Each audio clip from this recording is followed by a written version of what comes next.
Greetings, citizens. Hey you beautiful, creepy human being you, and welcome to today's true crime episode. I am so happy that you are here. I'm so happy that somehow in all of this that we're forced to deal with on the day-to-day, today you and I were able to find each other on this crazy little planet that we call home. My name is Brittany or Bratterstein, whichever you prefer, and today we're going to be having a true crime marathon. But before we get started, if you have not yet had the pleasure, please make sure to join the Brat Pack by subscribing and ringing that bell. I put out a new video every single week, sometimes 2 a week, like this week, and I would love to hang out with you. Yes, you specifically you, but I can only do that if you join the Brat Pack and become one of us. One of us. Now, before we get into the details of today's case, I first need to say a big thank you to the sponsor of today's video, and that is Pop Slots. And I want to start this off with a question for you, okay? And the question for you is this. If you could get the entire Vegas casino experience from your home, would you do it? Because as much as I do love Vegas, Vegas for me these days with the baby and everything is from my couch. And that's exactly why Pop Slots caught my attention. Pop Slots is a free-to-play social casino game where you can experience the whole Vegas-style casino right from your phone. You start by choosing the casino hotel that you want to play in. I personally usually go with the MGM Grand since they are an official partner. Then you customize your avatar, right? Mine has pink hair. I could never actually have pink hair because my hair doesn't handle bleach very well. You pick an outfit and then you get to walk through a whole 3D casino floor. You can see other players moving in real time. You can actually see other people who are playing, walking around the floor in real time. You can go and sit down next to them at a slot machine and then you spin just like you would in a real Vegas casino. And then while you play, you're automatically enrolled in their My VIP loyalty program. And basically what that is that while you're playing, you're earning loyalty points simply by playing. There's no purchase necessary. And dude, the best thing about those loyalty points is that they can be redeemed for real world rewards, okay? Like trips, cruises, hotel stays, restaurants, and entertainment. So if all of this sounds as fun to you as it does to me and you want to try Pop Slots out for yourself for free, make sure to click the link in my description box to download Pop Slots and get 10 million free coins to start playing today. Now, I just want to say a big thank you to Pop Slots for partnering with me on today's video. It's partners like Pop Slots that makes it possible for me to put out videos as consistently as I do. And a big thank you to you guys for always being so supportive of all of my sponsors. You rock, don't ever change. So now with all that said, let's go ahead and get into this video. This video is a compilation, a true crime marathon. And my purpose for doing these is, well, there's a couple of reasons. The initial reason I did this is because I know there are a lot of you out there who don't like silence and just want to put on a long video from your comfort YouTuber and be able to watch it and to listen. And that gives you something. It's an exchange. It's like something I can give to those of you who want it. But as this has progressed, something that I have found great satisfaction in is putting cases into these that didn't get as much attention on them as I think they deserve, or cases that were kind of blocked by YouTube, because that does happen from time to time, because each one of these people deserve to be remembered, and sometimes people get overlooked, the cases get overlooked, and I want to shine a light on them. So a lot of times when I do a compilation video, I'm putting cases in that I feel deserve a little extra light, a little extra attention, and that is something that I find to be a very important thing, because as I've said, one of my sentence that I like to live by is that your life will not go unwitnessed because I will witness it. Your life will not be, unseen because I will see it. Okay. And so I find that to be incredibly important. And that's why I'm here today with a compilation for you. That and for those of you who don't like silence and just want to hang out with me. So if that is you, or you just want an extra long video to put on for whatever reason, just keep on watching. Today we're going to be discussing the murders of 67-year-old Robert and his wife, 56-year-old Myriam Dienes.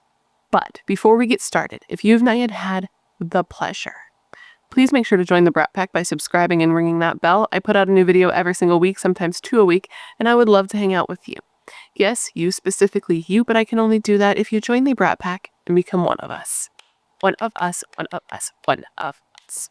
Now, today's video is on a case that I actually had heard of before. I know it's shocking. Usually I'm covering cases I had never heard of before, but I had. But I'd only heard the surface level information on this case. And now that I've looked into it fully, I'm like, wow. I feel like this is the type of case that could be controversial. I feel like this is the type of case that could bring about a spicy comment section, to be honest, because I just feel like people might have divisive opinions on this case. I feel like this is one of those cases where people might feel negatively towards one of the victims and sympathy for the murderer, which is something that doesn't happen very often. It's usually more cut and dry than that. We're usually like, fuck this guy if they are a murderer. But I feel like some people might be like, maybe not. I'm not saying I feel that way, but I can anticipate when the comment section is going to be different, and I feel like that's going to be the case here. And that is one of the reasons why I found this case to be so interesting, why I wanted to read all the things, why I now know all the things, and why I now want to tell you all the things. I read all the things so that you do not have to. And now I'm going to tell you that whole story. And at the end of the video, I want you to answer the question of the day. I'm going to give it to you now so you can have it like kicking around in your brain while we go through all the details of this case. But obviously, I want you to wait to answer it until you have information to go on. But the question of the day is this.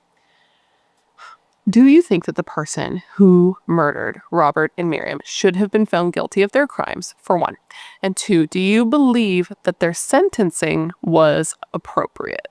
All that will make sense in a little bit, but let me know all your thoughts in the comments below after we get through all the details of this case. And now with all of that said, come gather around and let me tell you the story of the murder of Robert and Myriam Dienes. Our story begins at about 9 p.m. on August 20th, 2015, and this is in Carrollwood, Florida, which is a suburb in Tampa. And the interweb says that this is one of the safest places that you could live, one of the best places that you could, hang out and raise your family. So on this night, a 911 call came in from a man named Wesley. Now, this man Wesley, just moments before this call, had been hanging out in his kitchen with his daughter, chilling, not killing, having like a happy conversation, because basically this girl was going to be starting high school. So they had gone to like a high school event, like, I don't know, meet and greet. It doesn't really matter. But they had been hanging out in the house. The house was buzzing with energy, happy energy, nervous energy, and they're chatting away. When all of a sudden they hear a pop, a pause, and then two more pops. And they also heard a scream. But in hindsight, the scream didn't sound like an excited scream or like a kid screaming. It sounded like a fearful or agonizing scream. Wesley walks into his living room a little like, what was that? And then he is shocked to see a shadowy figure like run by his window. This whole situation freaked him out. So he calls the cops, he tells them this, and he hangs up. After getting off the phone, he approaches his window and he kind of looks out and he sees something at the end of his driveway. And it seems like his brain was taking the scene in pieces. Like it didn't let him see the full picture at first. So at the end of his driveway, first he sees a pair of shoes and he's like, okay. He realizes that there are feet in those shoes. Then he sees jeans and he's like, okay. And then his brain takes in the full picture and he's like, there is a body in my driveway. There's a body in his driveway. So he calls the police back and he's like, okay, I just called you. I told you I heard the pops and the scream. Well, now there is a person in my driveway. There were gunshots and there's a person laying in my driveway. When police first pulled into the cul-de-sac of this quiet, little, unassuming neighborhood, they described it as being totally eerie. And they saw right away that there was the body of a white female laying at the end of a driveway. They walked up to her and they found that there was a shell casing near her head and there were two other shell casings that were retrieved from near her body. The officer felt to see if she was alive, and when they checked, they did not find a pulse, and it was determined that she was deceased and that she had been shot 3 times. She was shot twice in the abdomen and once in the head, and it was later determined that any of these shots would have been fatal because, well, not because, but they were all shot at like super close range. Initially, police believed that there could still be an active shooter in the area, so they start searching the neighborhood, going house to house, and they first go to the house of the man who had the body in his driveway. They go in, they search his house, and they actually find his teenage daughter hiding in her closet from the shots, which is just so sad, but his house was cleared. They then go into the house that's directly like next door. Well, they don't go in, they go over to the house that's directly next door. They go to knock on the door and the door just opens like it wasn't latched. So they're like, okay, that's kind of weird. And the officer who was like knocking on this door calls other officers and is like, we might need some more of us here. So they go in together and they start checking room by room by room. And finally they get to a bedroom door that is locked. And they believe that perhaps the shooter has barricaded themselves inside this room. They try to yell through the door at whoever might be on the other side, letting them know, like, you need to open up, it's police, etc., etc., but they get no response. So they take a screwdriver and they carefully, like, open and let themselves in the room. But when they get inside, they do not find an active shooter. They actually find another body. Now, they didn't know it was a body immediately because it was somebody who was laying on the floor covered with a blanket. But when they looked closer, they saw that there was a human toe sticking out. And when they, removed the blanket, they found that this was the body of a man and that he had clearly been dead longer. Like the woman out front had just been shot, but this guy had clearly been shot quite a bit of time before. Now, these two people were Robert and Myriam Dienes.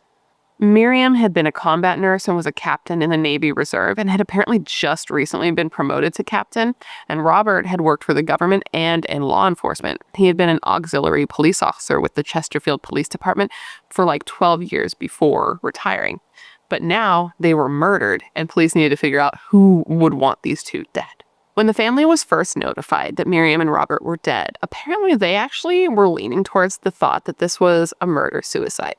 Apparently, Robert and Myriam didn't have a really good relationship. They fought kind of often. Myriam's own brother, Eric, said that when they would have family get-togethers, the two would just fight. He said that they couldn't even put on a show for company, you know what I mean? It would just kind of spill over the edges. And he said that it was mostly Myriam being shitty to Robert. Apparently, she would talk down to him. She was disrespectful to him. She would verbally abuse him. And he always got the impression that Robert, who went by Bob, by the way, I'll go back and forth probably, but that he was kind of more of a pushover sort of guy, that he would just sit there and take what his wife would dish out, and that she had kind of caught on to the fact that he was more of the submissive type and had taken advantage of that. But once it came out what actually happened, it got far more complicated and just very surprising. So, investigation. Once inside the home, police were able to obtain lots of really helpful evidence. And one of the main pieces of evidence that they were able to find was actually a fingerprint, a bloody fingerprint on the wall. So a fingerprint made in blood. That is good looking out, good piece of evidence to find, right? That's one of the best pieces of evidence you could find, right? I don't know. I'm not a cop. I'm not an investigator, but it's obviously super helpful. And they were able to find this because it stuck out. It was like a pink spot on the wall because the wall was white and it was made from blood. It was clear to police that even though Bob had been found in the bedroom, his body was found in the bedroom wrapped up in a blanket, that he had been shot elsewhere. They were able to determine this, one, because of the lack of evidence that a gunshot happened in the bedroom. I'm sorry, at 7 a.m. I'm filming before the baby wakes up and my mouth doesn't work yet, but we're going to get there. Even though he was found in the bedroom, is my point. They determined that he had actually been killed in the kitchen because they could see that somebody had tried to clean up the scene.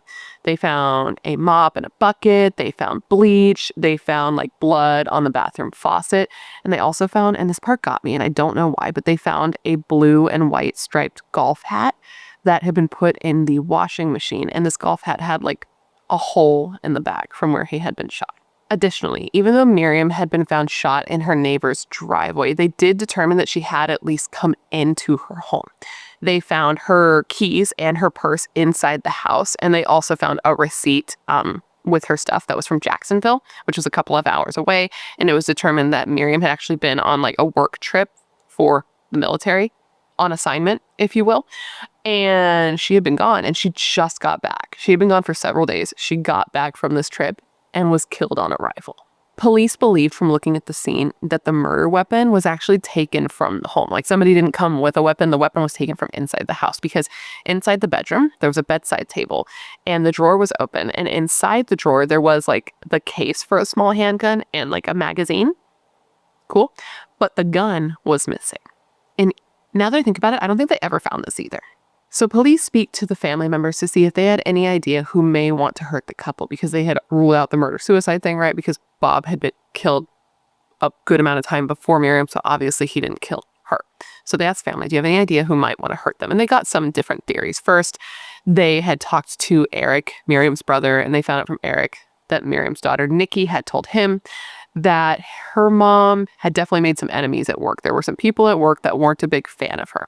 And in addition to that, Eric was somebody else you might want to look into is actually Myriam's second husband, Nikki, her daughter's father. Apparently the two had some pretty serious issues. Myriam had made it impossible for him to see their daughter. Apparently it got so bad that he had to kidnap her, Nikki, at one point and take her, and it was a whole messy situation. And he hated Myriam for trying to stop him from seeing his kid. With that, let's real quick go into a little bit of backstory so that all of this makes sense. So Myriam had 3 kids. She had Joseph, she had Kevin, and she had Nikki. And they had different dads. The 2 boys had the same dad, but Nikki had a different dad. Myriam had first been married to a man named Joseph. They got together, they were married, they had 2 boys together. They had Joseph Jr. and Kevin. And they were together for 12 years and lived in Texas before they inevitably separated. So after separating from Joseph Sr. She went on to meet a man named Ronald. I don't know why my brain wants to say Robert, probably because of Robert, but Ronald Notman in 1993 while they were playing volleyball. The two hit it off, they started to date, and the two of them quickly moved in together. And you might be thinking, two, she also has two boys. Well, the two boys were living with a grandparent, I think her mother, doesn't matter, at the time. And then shortly after her and Ronald got together, she found out she was pregnant with a little baby girl.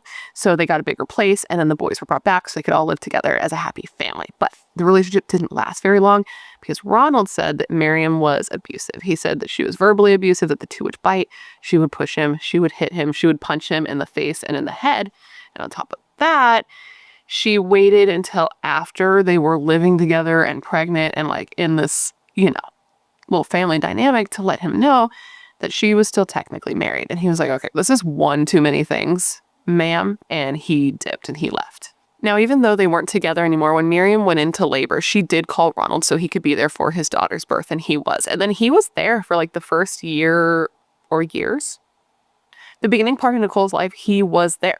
He moved back into the house with Myriam. It doesn't seem like they were together or intimate, but he moved into the house so he could be there with his daughter. And then after that, he moved out. He got a 2-bedroom apartment so he could set up one of the rooms as a nursery and he could be her caregiver. And according to him, he was like her primary caregiver. It was after he moved out, though, that him and Myriam got into like a nasty custody battle. It was not pretty. You can find documents on this online, and they were just, it wasn't good.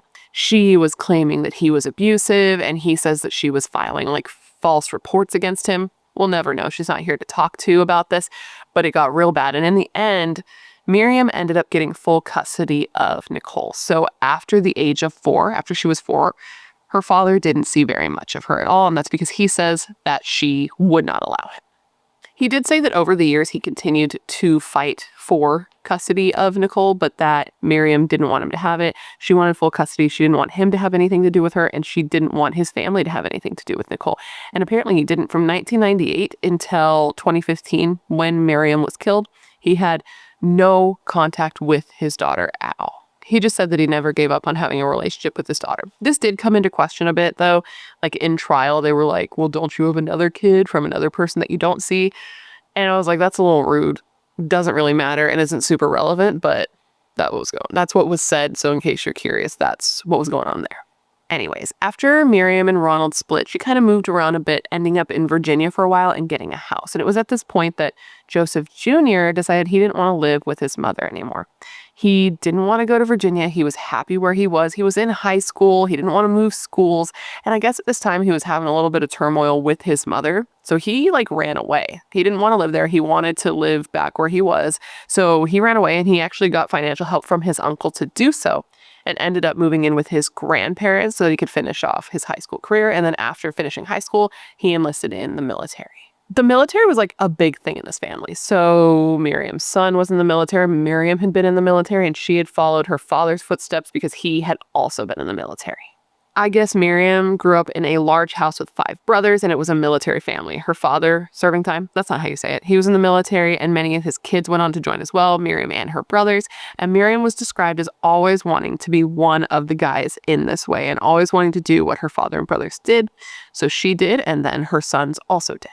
Anyways, Myriam went on to meet Robert Dienes, the other victim in today's case, and they met in Virginia. They got married, and then Myriam, Robert, Nicole, and Myriam's son Kevin, they all moved to Tampa, Florida.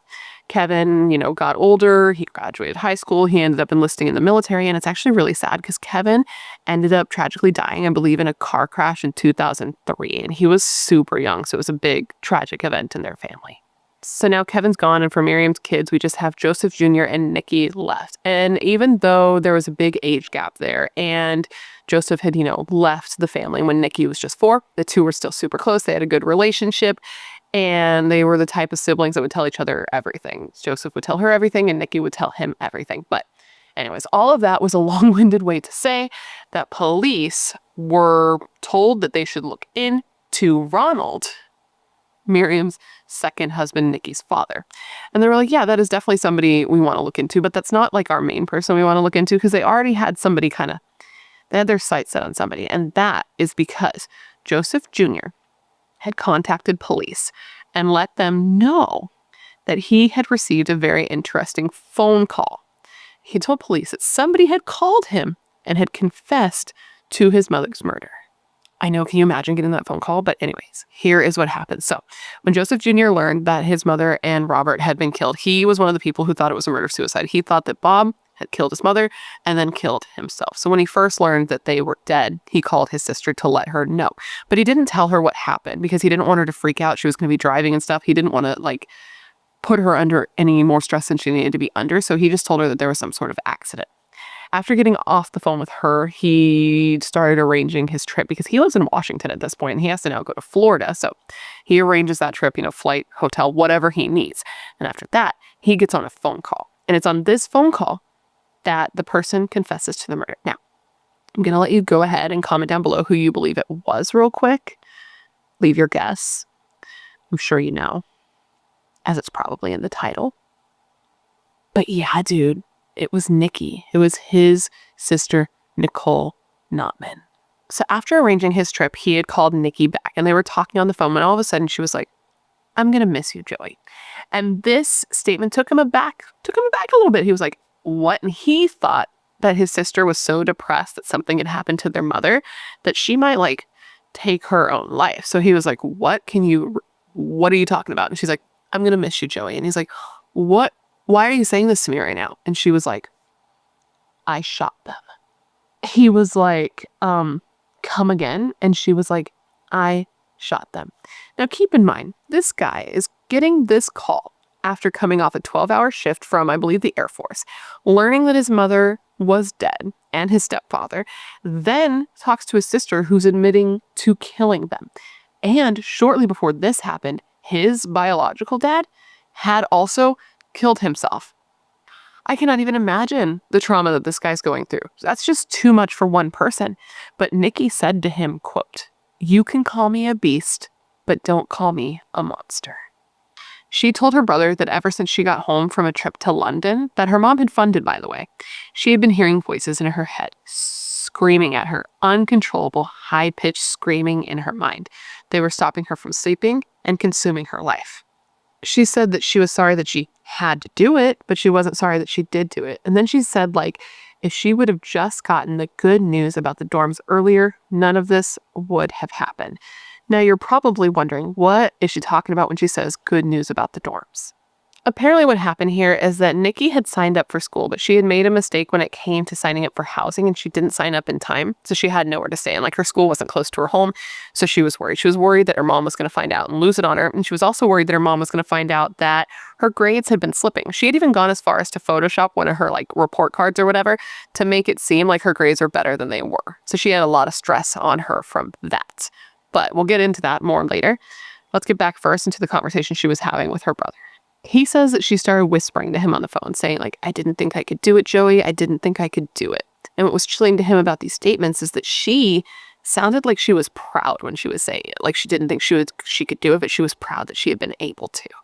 So when he was talking to police after that call, he was first like not really willing to tell them what had happened. He wanted to protect his sister. He didn't know what to do. It's a bad situation to be in, but they could sense that something was going on. So they were like, "You got to tell us. You got to tell us the truth, man. This is your mom. You got to help us if you can solve this case." So he ends up telling them what Nikki said.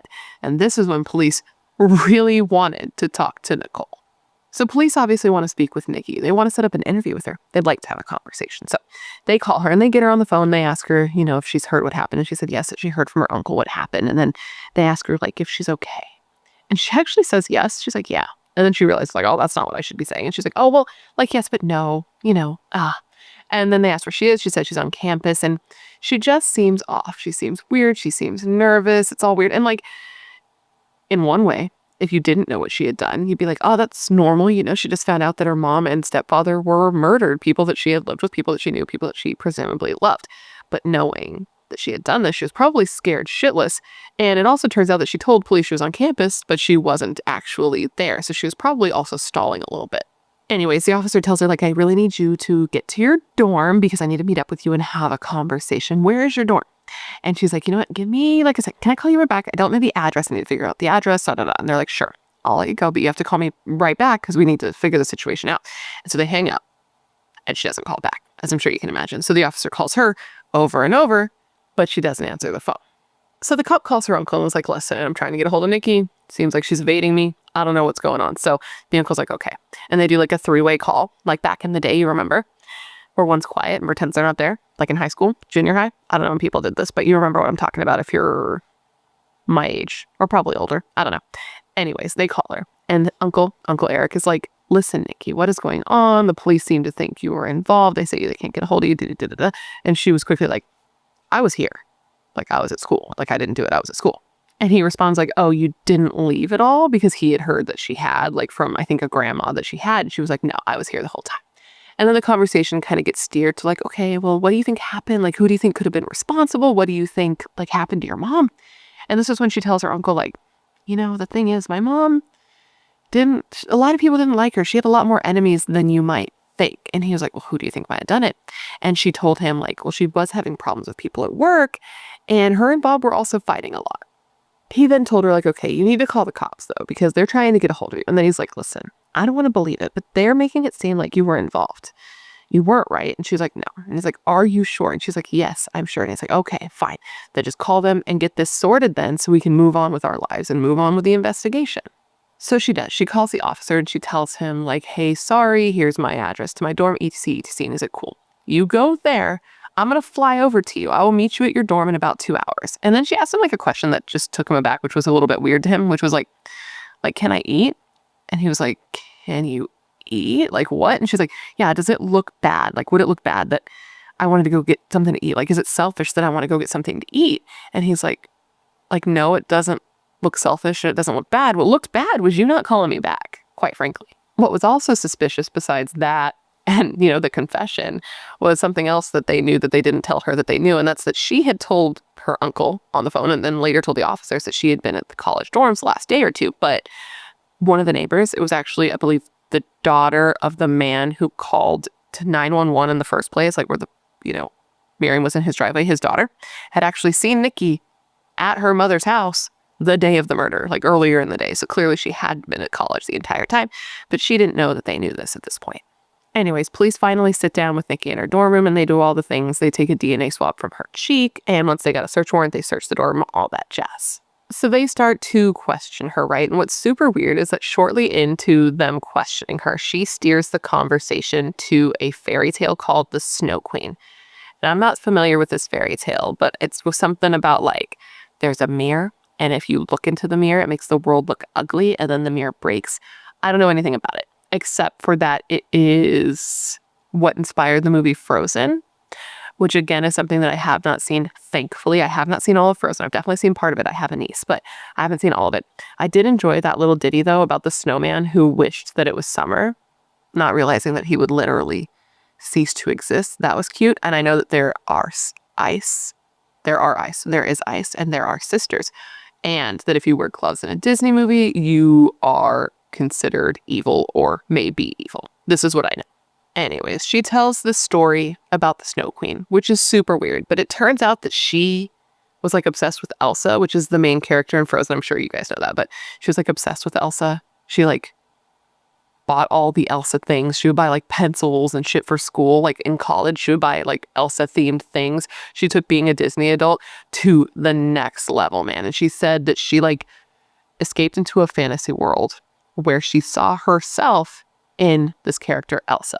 Like she even dyed her hair blonde to try to look like Elsa, and she took sewing classes so that she could make the Elsa costume and bought like special shoes to wear with it. Like she was very, very into it. And from what we'll find out about her upbringing, it does make sense that she'd want to escape into a fantasy world a little bit there. But at the age of 21, you would think that she'd have better coping skills to deal with the things she had gone through and the things she was going through. But then again, I am in my 30s and I am still learning new coping skills and new ways to live my life. So I don't know. The brain is a very interesting and delicate thing. It's kind of wild, to be honest. So they keep trying to question her, but she keeps talking about Elsa, talking about how Elsa is nice and how Elsa is optimistic, and then starts talking about opposite versions or alternate versions of Elsa, because she was definitely like one to write fan fiction. She wrote Elsa fan fiction, which isn't for me, right? But go off with your fan fiction self. I definitely know somebody who wrote or still writes, I don't know what she's still doing it, but wrote Harry Potter fan fiction. She's probably watching this video. I'm not going to say your name in case you don't want people to know, but go off with your fan fiction self. Again, not for me, but this is something that she was super into. So she keeps going on and talking about this. And at one point, the officer stops her and is like, you do realize that your mother and your stepfather are dead, right? They were murdered. And she's like, I know. And he's like, okay, I just want to make sure because like you're talking about Elsa a lot, bro. And that's not really what we're here to talk about. And then she says to the officer, like, I think I've cried it all out for now. Anyway, shortly into this meeting, she actually asks for an attorney. She's like, can I please have an attorney? And they're like, okay, yeah, sure, that's fine. So at this point, they can't ask her any questions. They can, however, sit and listen to and record whatever she says without prompting her. Like, that's okay. We can't ask you anything, but if you talk, that's on you. Okay? Now, during the long period of time between her being brought in for questioning and her inevitable arrest, she never cries. She never cries for her mother and stepfather. She does, however, take naps, which is interesting. Apparently she was prone to just like napping all over the place, even in places that one would not normally nap and in situations where one would not normally nap, which I thought was an interesting note, but it is something that comes up. She also eats a banana, asks the officers if they know any good jokes, and doodles after asking them if she can have an art book. She then talks about everything except her mother's murder. She talks about Disney movies, internet stuff, music things. She talks about Eminem, all while seeming super chill, even friendly and chatty. And according to a doctor who later testified at trial, this was Dr. Kathleen, who interviewed Nikki a number of times, she believed that at this point, Nikki was disassociating and functioning more like a child than a 21-year-old girl. And across the board, Dr. Kathleen seems to think, she's under the impression, she came to the determination that Nikki as a person is just stunted and more like a child than an adult, but we'll get into that more a little bit later. Anyways, police end up telling Nikki that, hey, we spoke to your brother, and with that, you're going to be arrested for 2 counts of murder. And in hearing this, she sort of just like pulls her knees up to her chest. She has like her hood on, I believe, and she just kind of brings herself into a ball. And the cop's like, listen, I don't know what happened in your life that would lead you to end up doing something like this, but I'm very sorry that it did. Or that you did, rather. And she thanks the officer for being there for her. And she's like, or he was like, you know, it's cool, I guess. Like, everyone has stuff going on in their lives. Everyone has bad shit going on, man. Like, it's not just you. And then she took a quick nap before being taken into custody. Family was shocked. Like, her family her family was shocked. Her family were shocked. There was shock in the family to learn that Nikki was the one arrested. They couldn't believe that she would do it. She had this cousin, his name was David, who will come up later. We'll talk about him a bit more later. He is the cousin that she borrows money from, and it matters in the case. But for now, for these purposes, this was a cousin that she was close with, despite their age gap, because he was older. They had spent a lot of time together growing up, family events and barbecues. And Nikki and him had a relationship later where, like, if she needed something and she didn't want to ask her mom for it, she would come to him and he would help her. So when he learned that Bob and Myriam had been killed, he like rushed over to the house. He saw the cop cars and the news vans and he freaked out. And then the cops started talking to him and asked him questions. And he realized that they were like suspecting Nikki. And he was like, what? Like, no, you got it wrong. You don't know her. That's not possible. And then after he was done talking to them, he called her like super worried, wondering if she was okay. There was like nothing that would make anyone think that Nikki would do this. She was 21 years old. She was just starting a new year at Florida State University. She had just finished her freshman year and was living back at home with her mother during the summer break, waiting for school to start again. And she had even visited her older brother for about a month during this time, and she seemed normal. She didn't say that there was anything wrong or that anything was worrying her with her mom or with school. There was like nothing that stood out as being weird and alarming at all. So like, what the fuck? Like, how did we get here when I used to know you so well? Right? Once arrested, Joe, her brother, went to visit Nikki in jail, and it was clear that she had changed a lot. So what we're going to find is that while Nikki was living at home with her mother, she was very stressed, she was very anxious, she was very scared and withdrawn. But now in jail, she was happy, she was thriving, she was even a little bit chatty. She told her brother she was doing really good, that she was eating 3 meals a day, being super healthy, that she could look in the mirror without a problem, and that she had even weighed herself and wasn't afraid to do so. She said her head was clear. She said she didn't have stress or anxiety and she was sleeping better. And she was like, I know it's weird, but I feel so much better. She didn't even seem mad at her brother for telling the police that she had confessed. She was super friendly and happy. She asked him how his family was and then was super excited and like giddy to learn that her nephew was about to start school, and then asked like who her nephew's favorite superhero was, and then told her brother like, you are my favorite superhero. But Charles Xavier is a close second, which, you know, is arguably a good choice for a favorite hero because he's great, especially in Logan, which is controversial perhaps, but my favorite Wolverine movie. But we're gonna move on. She also told him like, once I get out of here, I want to get a job and I want to buy you some gifts. And it's just, we're gonna get into what she thought was gonna happen to her as a result of what she did. But it's very interesting that she just thought she'd get out, because even if you do end up in a hospital, you can't just kill somebody and have nothing happen. Like, that's not how it works. But let's first talk about who Nikki was a little bit, why they believe she went on to do what she did, what they believe happened, and the trial. So first, Nikki. Who was Nikki?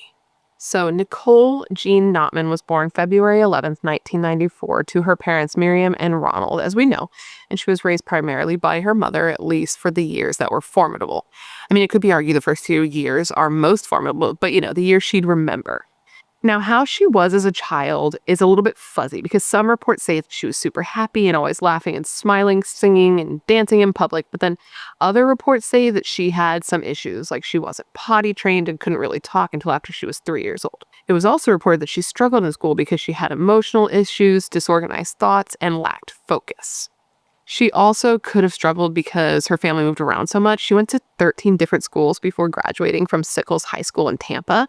And bouncing around like that can definitely make it hard to stay focused or even up to date on like teachers' lessons plans. You know what I mean? Like, she bounced around a lot, from living with grandparents to living with her mother to being sent to a boarding school / air academy. It was referred to as both. And then at one point, she even lived by herself. Like, when she was in high school, she was 17 years old. Her mother set her up in an apartment by herself that was closer to her school, which was something that people definitely had an issue with. Like, her family wasn't stoked, particularly Myriam's brother was not stoked at all with Nikki being sent to the Air Academy or being set up in her own apartment. He thought that it was like inappropriate and not cool.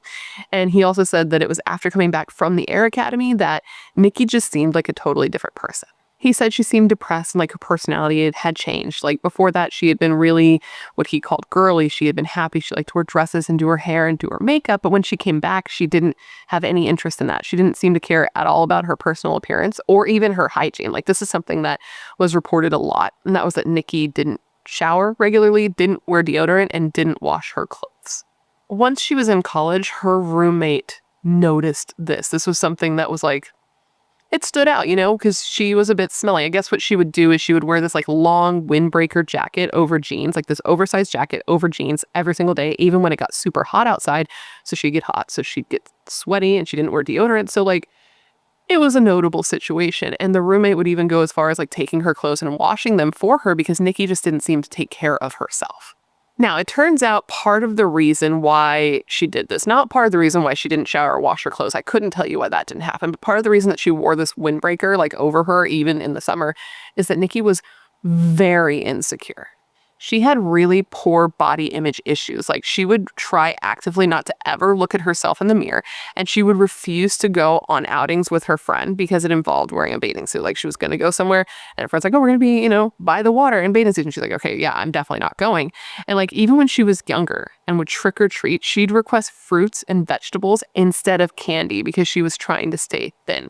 And then her uncle said that he would see her sometimes sneaking food. Like, she had a very bad relationship with food and her body, and it was like clear there was clearly an eating disorder here. I don't want to like, what's the word, diagnose somebody, because like, who the fuck am I? But that sounds like an eating disorder, you know? Like, I'm okay. I don't know. Nikki would constantly work out like all the time, and she would go running at night because she actually had a nocturnal schedule. So she would sleep during the day and be awake at night. So she would work out all the time, go running at night wearing these ankle weights so that it would be a harder workout, which is like fine, right? That's, people do that. But apparently she would even wear the ankle weights, just like walking around doing her life so that she would lose more weight. Like, it was to an unhealthy degree. Now, there was definitely a reason why she felt this way, a reason why she had such poor body image issues. And this stemmed from her relationship with her mother. Now, part of this is just from Nikki.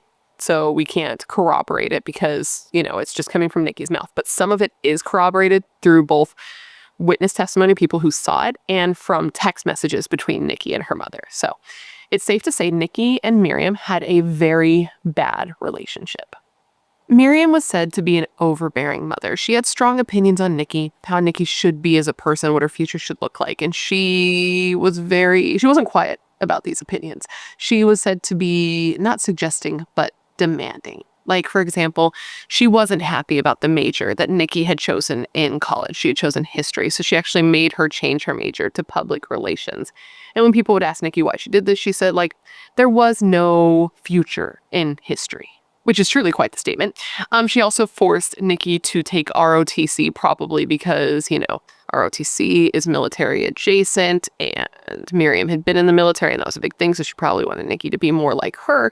But Nikki had actually gotten kicked out of ROTC due to bad grades. And I don't think Myriam knew this. I didn't see if she did, but considering Nikki had been hiding that her grades were bad, I'm going to assume that Myriam didn't know this. While awaiting trial, Nikki told doctors that her mother was abusive to her, both physically and emotionally. She said her mother would blow up on her for the smallest things, even when she was as little as being in 3rd grade. And then said once in 10th grade, her mom like grabbed her by her head and like slammed her face into a table because her cursive wasn't nice enough. She said that she would hit her and she would kick her and tell her that she walked like a man, and that just overall, it was a bad situation. And this is really upsetting, but before Nikki's high school graduation, her and her mom went dress shopping to get a dress, as one does, I guess, for graduation. I don't know, I didn't walk, but she went to get a dress, and she picked out a dress. And in response to the dress she chose, she said her mother called her an overweight skank and told her that she should get liposuction. So Nikki did. Nikki got liposuction twice. She says that she didn't want to, but she did it because her mom forced her. I don't know if her mom really forced her to do it. It sounds like maybe she did, and it was confirmed by her brother that she did get the liposuction. There were texts read between Nikki and her mother where they talked about her weight, where her mom told her that at her height, she should weigh no more than 105 pounds, and told her what she should stop eating, when she should stop eating it, and like what foods to avoid. And it definitely did seem toxic. I mean, even her brother Joey said that his mother would belittle them, and he called them a disgrace. And he confirmed that there was a time when Nicole was being bullied and like her laptop was stolen, and he was concerned, but his mother didn't seem to be. She instead just said that Nicole needed to get more confidence and just bought her a new laptop, but didn't like address the issues at all. Like, Myriam definitely seemed to be the type of mother that would give her kids what they needed in terms of possessions, like a new laptop when she needed one, and paying for a trip abroad when she paid for Nikki to go to London. But she wasn't really there when it came to nurturing. Like, her own brother, Myriam's brother said that Myriam would act all lovey-dovey with Nikki in front of people, but then would blow up on her for the smallest things, like go completely crazy. She had a super short temper, and she would blow up on her no matter who was around, so he couldn't imagine what would happen when people weren't around. But anyways, Nikki also said that her mother forced her to get her teeth whitened, and that her mother was forcing her to get LASIK surgery on her eyes. And apparently she was like terrified to get this surgery. She did not want to do it. She just wanted to wear her glasses. But her mother called her an ungrateful bitch because she didn't want to do it when her mother was paying for it, and scheduled the appointment anyway. And she scheduled the appointment for August 17th, 2015. And 3 days later, Myriam and Bob were dead. Now, these are things Nikki has said, right? Like the physical abuse, these are things that Nikki is claiming happened, and Myriam isn't here to defend herself, so we can't know for sure. I know that the defense hired experts, right, to evaluate her, and they believed what she was saying was true, but it wasn't corroborated. None of the physical abuse was corroborated, not even by her brother, and her brother did corroborate other things that their mother did. He said his mother was demanding, definitely, but he always thought that it was to the extent that she wanted her kids to have the best chance of success, and said that though Nikki had changed, she may have done so because she was a teenager, not because she was abused. He said that he didn't think his mother was abusive in how she managed her sister's weight, just that he believed that Myriam wanted her daughter to be healthy and active. And I don't know. I don't know what I think when it comes to that. I do think saying like, for your height, you should only be 105 pounds is damaging. I don't know when it crosses the line to abuse. That's not my area of expertise, but he says that's what he thinks. He did say, though, that he thought Nikki was afraid of Myriam, but not that Nikki was afraid her mother would hurt her, but that Nikki was afraid that she would let her mother down and that she'd never live up to her mother's expectations. He said that Myriam had a strong personality and Nikki just had a weak one. Now, I brought all of that up because of what the defense is going to try to claim at trial, right? But before we get into the trial, let's talk about what Nikki said happened in terms of the murders and what the evidence shows happened in terms of the murders and how those things differ. So mid-August of 2015, Myriam leaves her home to go on her assignment with the military. She's going to Jacksonville, and she's under the impression that at this time, Nikki is going to be leaving to go move into the dorms at school. But remember, Nikki doesn't have housing, and her dorms are like 4 hours away. So she leaves thinking her daughter is going to do that. Bob stays at the house, and on August 18th, Bob leaves the house. He goes and gets lunch at China Walk. He goes to Pep Boys, and he goes to Publix. And the last time he is seen alive is on surveillance at Publix. Now, while Bob was out of the house that day, Nikki was inside the house. She went into the room, she got the gun from the bedside table, and she just hung out in the house and waited for him to come home. Once he came home, she crept up behind him while he was in the kitchen, and she shot him in the back of the neck without him knowing. And that's why he had no defensive wounds. He did not see it coming. After he was shot, she then drug him from the kitchen where he had been shot, wrapped him up in a blanket and put him in the bedroom, and then attempted to clean up the scene. The prosecution believes that she killed Robert because he was the one person standing between her and her mother, and that killing her mother was her ultimate goal. Now, Nikki has said that she ended up feeling justified in killing Robert because as she shot him, like at the moment she shot him, thunder boomed out in the sky because there was a storm that was going to be happening, apparently. And that she believed that this was like divine intervention, that the thunder happening at that same time made it so that nobody would hear the gunshot and they would instead think it was thunder, and that this was a higher power showing her that what she was doing was the right thing to do. Now, after killing Bob, Nikki received an email that she had very much been waiting for. Now, you remember how I said that Nikki had not gotten housing in time, so she was worried she was going to have nowhere to stay, etc., etc. Well, she received an email from the school letting her know that there was now space for her to live in the dorms. After killing Bob, Nikki drove over to her family member's house. This was David, the cousin, and she borrowed $100 from him, even though she only needed $75. And that money was for school housing that she needed so that she could have the housing held for her. Her cousin later testified that she was totally normal at the time and said it wasn't weird for her to borrow money from him because she had done it before. She just said she didn't want her mom to find out that she had messed up, and she told her cousin that she was headed to school that day. But instead, she deposited that money, which I guess she didn't even end up needing. The school situation's a little bit weird. Like, she was going to get temporary housing, she have to pay for, but then they were like, just kidding, we got main housing, you don't need to pay for. So either way, she deposited the money that she didn't end up needing and then drove back to the house to wait for her mother. But she actually parked 2 miles away so her mother wouldn't see her car, which was, I believe, a red Prius. It would be like noticeable. So she parked it 2 miles away so her mother wouldn't see it and be alerted to her being in the home when she got home. She just hung out in that house and waited. Bob is dead in the bedroom, and she's sitting there eating Cheetos and watching the movie Ex Machina. Machina? I've never seen it. I don't know how to pronounce it. Is it any good? Let me know. But that's what she's doing, just hanging out in the house, waiting for her mom to come home so she can kill her while her stepdad is dead in the room, eating Cheetos, watching a movie. Now, this is where the story takes a bit of a departure. Nikki tells her brother, and this is what was reported in the earlier articles that you read.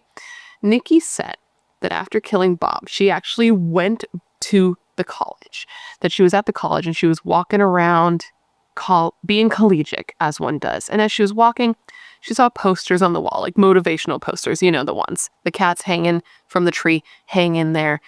You've got this, etc., etc. And as she's looking at these posters, she starts feeling that this is, again, divine intervention, telling her to keep going, to stay motivated and to stay on task.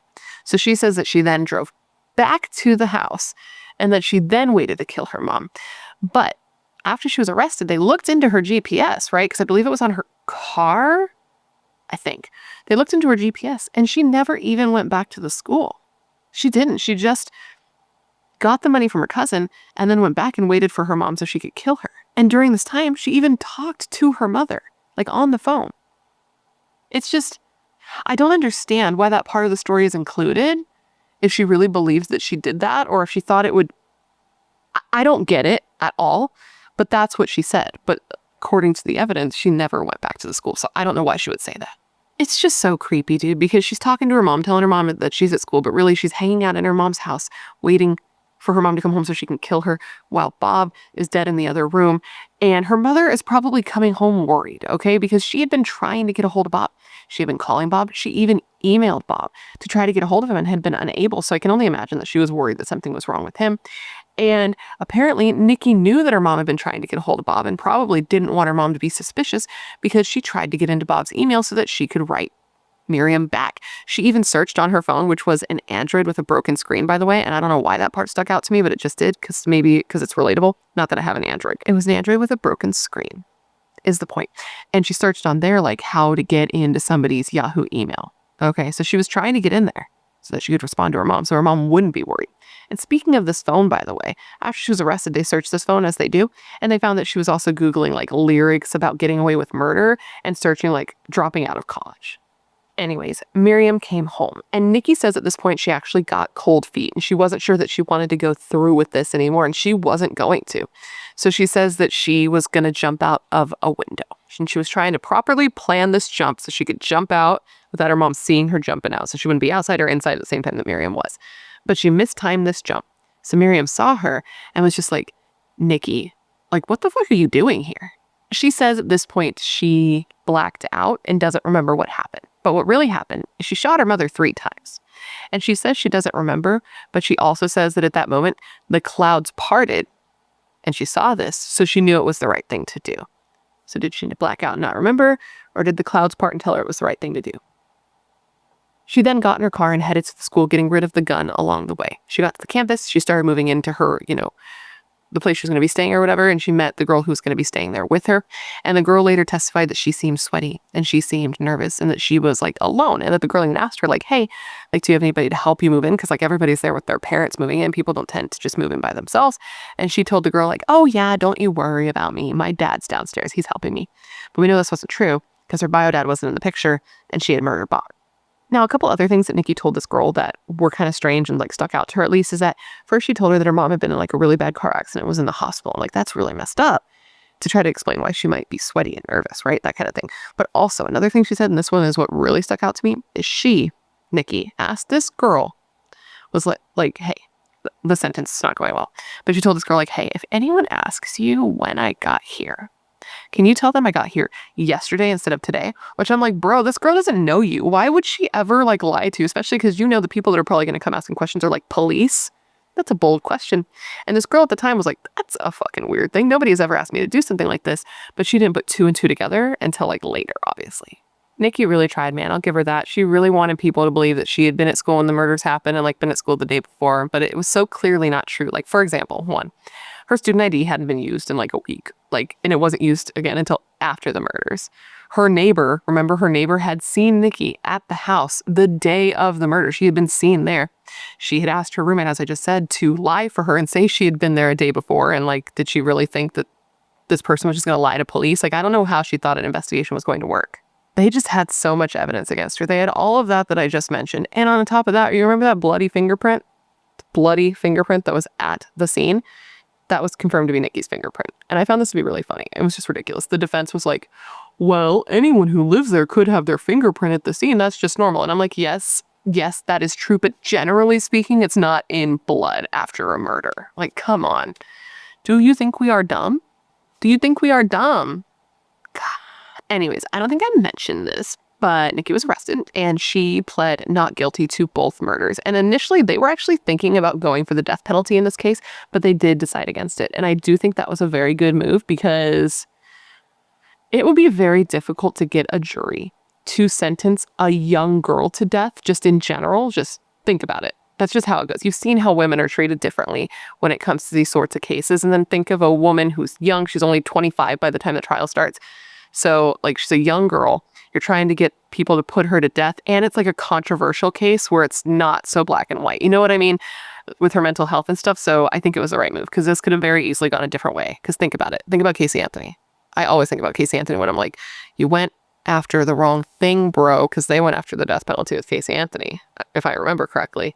And look how, anyway.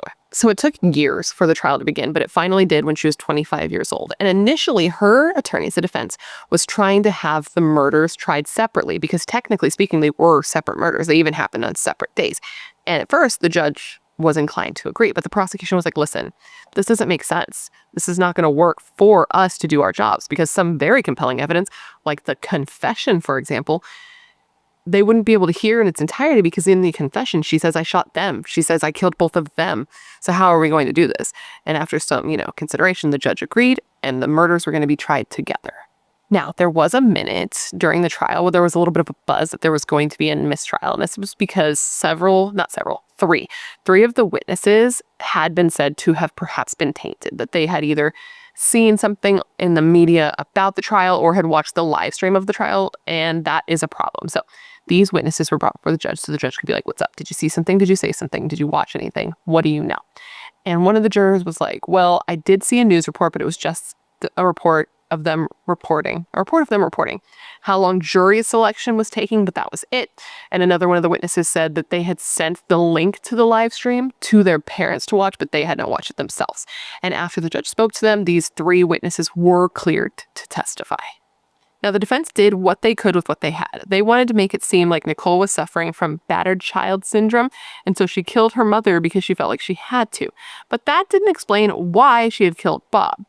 They said when it came to Bob, she was suffering from schizophrenia. And this didn't make any sense. Like, even the prosecution pointed out that it didn't make sense to go for insanity and self-defense. And after jury selection, he brought this up and was like, yo, judge, can you make sure she's cool with her attorney presenting both of these defenses? And the judge checked, like, are you sure that you want to say that it was self-defense with your mother and that you went crazy when you killed Bob? Are you sure you want to do that? And she said yes. So those were going to be her defenses for murder. This definitely would have made more sense if they were tried separately. But since they were together, this didn't make sense, but that's what they were going for. Oh man, and another thing real quick, because I found this to be absolutely ridiculous. So the medical examiner testified that had determined that Robert and Myriam had been murdered. And they got on the stand and were like, yes, they were murdered. But then the defense tried to cross-examine him and tried to ask about medical conditions that Robert and Myriam had prior to their deaths. And it was revealed that Robert had hypertensive heart disease at the time that he was killed. And the defense tried to say that he had collapsed after he was shot, so that it was possible that he wasn't murdered, that he had died due to his heart condition. And then, I can't deal with this. And then they tried to make it seem that Robert had died as a result of his heart condition, not as a result of being shot in the neck, even though that is what happened. It was in his neck and through his head. That's what happened. But they're like, but maybe that wasn't the cause of death. Maybe it was his heart. And I just thought this was crazy. And it reminded me, if you have seen the video I did on the Severance case, they did that when it came to the grandfather in the Severance murders. And it was actually successful there, which blows my mind. Not successful, but compelling enough for one of them not to be charged with the murder. You'll see, if you've seen that video, you'll see, or and if you haven't, you should watch it because it's absolutely crazy. But I just think that is the most ridiculous thing I've ever heard in my entire life. I gotta be honest. So back to the defense. They're going to say that she killed her mom in self-defense due to battered child syndrome, and she killed Bob because she was schizophrenic. And they actually had doctors who testified that this was the case. They testified that she was schizophrenic, even though there was no evidence that she was schizophrenic before and no evidence of this after. And as for the battered child syndrome, they weren't using this as their defense, but they used it to support the claim that Nikki feared her mother and acted in self-defense. They said that she wasn't a normal 21-year-old. She had the mind of a child, and this was because the relationship between her and her mother had caused her mental health to deteriorate and had caused her to have a psychotic break. That was their whole spiel. They tried to prove this by illustrating to the court who Nikki was and how it was strange for who they thought she should be at her age.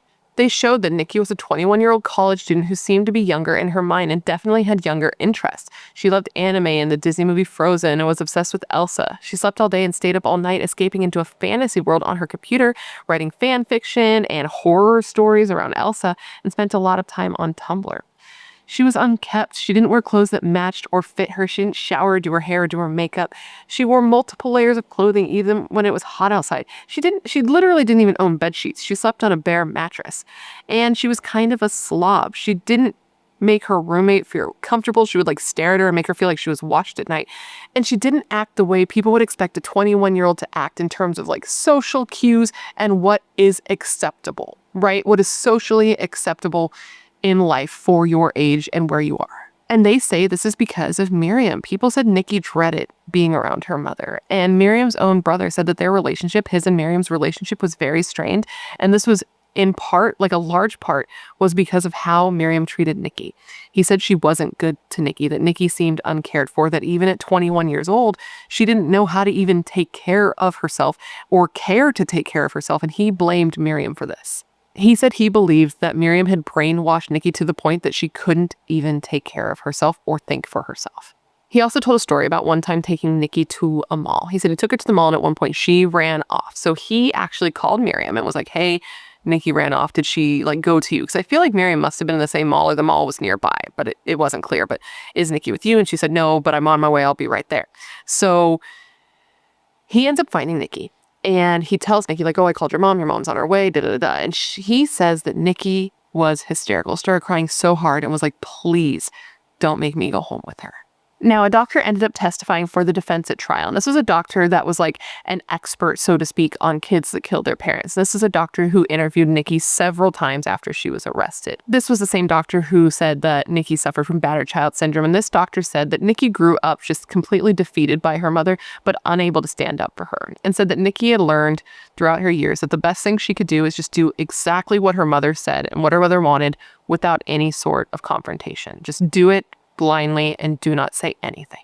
She said the violence that Nikki had experienced at the hands of her mother, her isolation from the rest of the world, and her unaddressed mental health issues caused her to snap, lose grasp on reality, and go on to do what she did. The doctor said that after Nikki's arrest, she was still delusional. She had understood what she did, but she didn't understand how much trouble she could get into for what she did.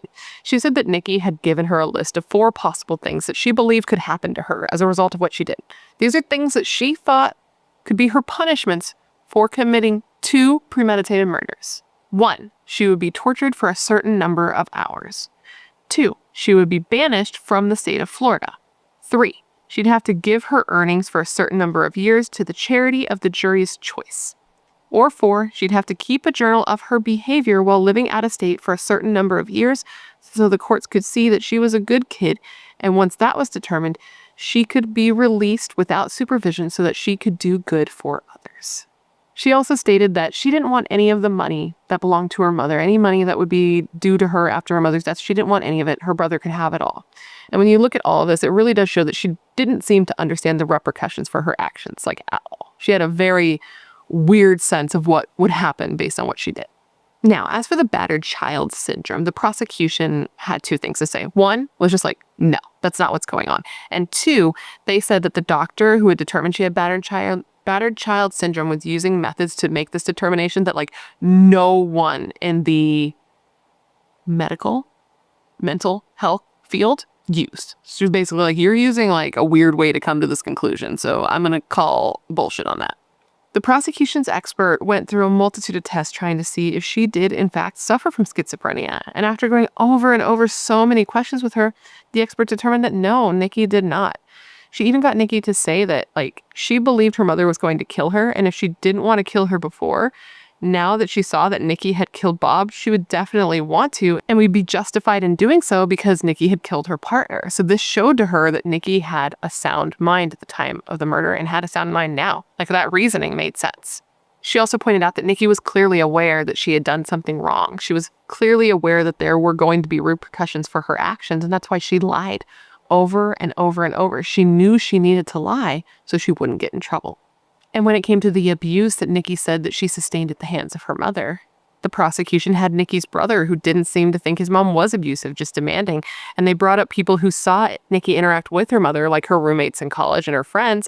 And her one friend, this was a girl named Laura, said that she never heard Myriam yell at Nikki. She knew that Myriam supported Nikki, and she said Nikki was usually just worried that she would disappoint Myriam. Her roommate, Nikki's roommate, said kind of the same thing, that she never heard Nikki and her mother fighting. She'd hear them arguing, and she knew that Nikki would kind of get timid when talking to her mom, but she never heard her mom yell. And Nikki never said anything about there being any abuse. She just kind of said that she knew Nikki hated going home because Nikki said her mom made her be someone that she wasn't, made her go out and get her nails done, her hair done, things like that, and that Nikki didn't like it. Her roommate said that Nikki definitely didn't seem close with her mother, that when she moved in, nobody helped her move in. Remember, she had already done her freshman year, that nobody helped her move in. And that in the year she had been there, nobody had come and even visited her, which is sad, but not technically abusive. The prosecution did acknowledge that there were issues in the family. They didn't try to act like everything was perfect and Nikki was just a giant liar about all of it. They noted that Myriam had an aggressive parenting style because she wanted her children to do better, and said that Nikki had a meek personality and a lack of sense of self. They noted that Nikki was sad, felt empty, didn't fit in, and didn't understand where she belonged, and said that they even know she had some mental illnesses like adjustment disorder with depressed mood, avoidant personality disorder, schizotypal personality disorder, and border personality disorder, but added that it didn't excuse what she did. None of these disorders make it so that you are unaware of what you are doing. You know what I mean? These are things that can make you have a hard time. Mental health issues can suck, but they don't make you lose reality and murder somebody. And they said that this was methodical and premeditated. They said that rather than deal with her strict and demanding mom, Nikki instead shot and killed her, completely removing her from the situation. And then the prosecutor added of Myriam, quote, "She wasn't a perfect parent. She made mistakes, but those mistakes do not give Nicole Notman the right to kill her." The jury was sent out to deliberate, and it was a tough deliberation. Like, okay, they were sent out at 1 p.m. on Friday to deliberate, and they went back and forth quite a bit. After about 7 hours, they came out and they were like, hey, and they asked the judge, like, what do we do? What would happen if we were not all unanimous on all of the charges? And then they asked for legal definitions for certain words like consequences, psychotic break, psychosis, and insane. The judge had a meeting with the attorneys, and they all agreed that the jurors should refer to their written instructions for those answers. And the jurors kept working. The prosecution started being like, damn, they're like taking a while, and brought this to the judge, but the judge decided not to say anything to them. And this was just after midnight. And just a couple of minutes later, the verdict came in. So good thing the judge didn't interfere because they were about to come to a decision. After a 2-week trial and 12 hours of deliberation, the jury of 5 women and 7 men came back with their verdict. They had found Nicole Notman guilty of 2 counts of first-degree murder, and she was sentenced to life in prison with no possibility of parole. Nikki, who was sitting at the defense table with her hair all sticking up in the back, like all over the place because, again, she had been napping during this time. I guess sleeping since it was like after midnight, but I just thought I'd notice that she was always sleeping. She showed no emotion, and then she was, led out of the courtroom in her handcuffs to start her sentence. This is just a really, truly sad case, and I don't know what I think because there's so much information in this case that when I hear it, I'm kind of like, I don't know. And then there's even more that I didn't even get to because, again, this is a very, I feel like this video is going to be so long. There's so much information. Like, for example, one of Nikki's uncles said that even before the murders, he had seen Nikki talking to herself or talking to a chair when nobody was in it. And this was prior to the murder. So it's clear she did have some mental health issues, or at least it seems like she probably did. But does that mean that she doesn't know right from wrong and isn't aware of what she's doing and therefore shouldn't be responsible for the murder? I just don't know.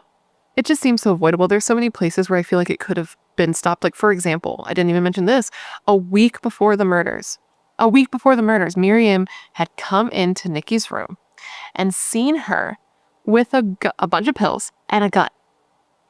And asked her, Nikki, are you okay? Do I need to be worried about you? And Nikki said no. It was convincing enough that her mother believed her, I guess, because she took the gun, which good on you, Myriam, for taking the gun. But then, in that moment, decided to teach Nikki how to use the gun. And I just don't why? There are just a lot of choices here that I wouldn't have personally made. And if what Nikki is saying is true, I don't particularly care for Myriam. I'm not going to say that I do. But did she deserve to die for it? That's the thing. It's just really, really sad. And I don't know. It was said by the prosecution, I'm pretty sure the prosecution said this, that Nikki felt like she had to either deal with her mom's wrath, kill them, or kill herself. And in the end, she chose to kill them and was found guilty for it. I don't know. It was her own words that really helped put her in jail anyway. Because if you think about it, when her uncle called her and she was talking to her uncle asked her, did you have anything to do with this? And she said no. She knew that she needed to lie and say that she wasn't there. She lied and said that she had been at school. And then she tried to put an idea of somebody else in their mind, saying that she had a lot of enemies at work. She was well in her mind enough to know that she needed to lie and put the blame on somebody else. And that right there seems like she was in sound mind. And the prosecutor said of this quote, "These are not disorganized, illogical thoughts. These are not hallucinations. She knows exactly what she's done and what's happening." And with that, my friends, is the story of the possible controversial murders of Robert and Myriam Dienes. I hope you found this to be informative and it made sense, and I gave you all the details you would want in looking into this case. And of course, I just want to thank you for remembering Robert and Myriam with me today. Now, considering everything I told you throughout this video, I want to revisit the questions of the day, and these were them. These were them. These are them. Here are the questions. Do you believe that Nicole should have been found guilty for the murders of Robert and Myriam? Do you think that she should have been held legally responsible considering the mental health issues she had? And if so, do you believe that her sentence was just? Like, should she have gotten life in prison without parole? Let me know all your thoughts in the comments below. And today we're going to be discussing the horrible murder of pregnant 30-year-old Army Captain Lynn Reister. But before we get started, if you have not yet had the pleasure, please make sure to join the Brat Pack by subscribing and ringing that bell. I put out a new video every single week, and I would love to hang out with you. Yes, you, specifically you, but I can only do that if you join the Brat Pack and become one of us. One of us, one of us, one of us. Now, today's video is on a case that was actually suggested to me by a member of the Brat Pack, and it is a hometown case. This case was suggested to me by a girl named Alyssa. Hi, Alyssa. Thank you, Alyssa. And Alyssa actually has a personal connection to this case. You see, when Alyssa was a little girl, her family lived on the Army base that Lynn was stationed at the time that she was murdered. And Lynn had owned a dog named Belle, and after she tragically lost her life, Belle ended up being rehomed with Alyssa's family, and Belle lived with her family till she, a long, happy life filled with love. So this is a case that resonated with her, as I'm sure you can imagine. And after looking into it, it's a case that resonated with me as well. It is absolutely horrible. Lynn sounded like an amazing, strong woman and mother, and to have her murdered the way she was, and for it to happen while she was pregnant, it's incredibly difficult to comprehend. So today I'm going to tell you the entire story. I read all the things so that you do not have to, and at the end of the video, I want you to answer a question of the day. I'm going to give it to you now so you can have it kicking around in your brain while I go through all the details, but I want you to have the information first before you answer. But the question is this: do you believe that the correct person or persons are in jail for the murder of Lynn Reister and her unborn baby? Let me know all your thoughts in the comments below after we go through all the information on this case. Now, with all of that said, come gather around and let me tell you the story of the horrible murder of Lynn Reister and her unborn baby. On May 24th, 2001, the soldiers and staff at the Fort Bliss military base were gathered together to have a going-away party for a captain, Lynn Reister, who at 6 months pregnant had decided that she wanted to be transferred off of the base and to the state of Minnesota, actually, to teach ROTC. It was meant to be a night of bittersweet fun because though it is exciting, right? It's exciting to start a new chapter of your life. She has a baby on the way. You're going to, get off the military base and go get a teaching position. It's totally different. It's still sad because you're, leaving the place you've been forever, the people you've known forever, the place where you've spent all of your time, all those relationships you've built, you're leaving all those people, and all those people are losing Lynn.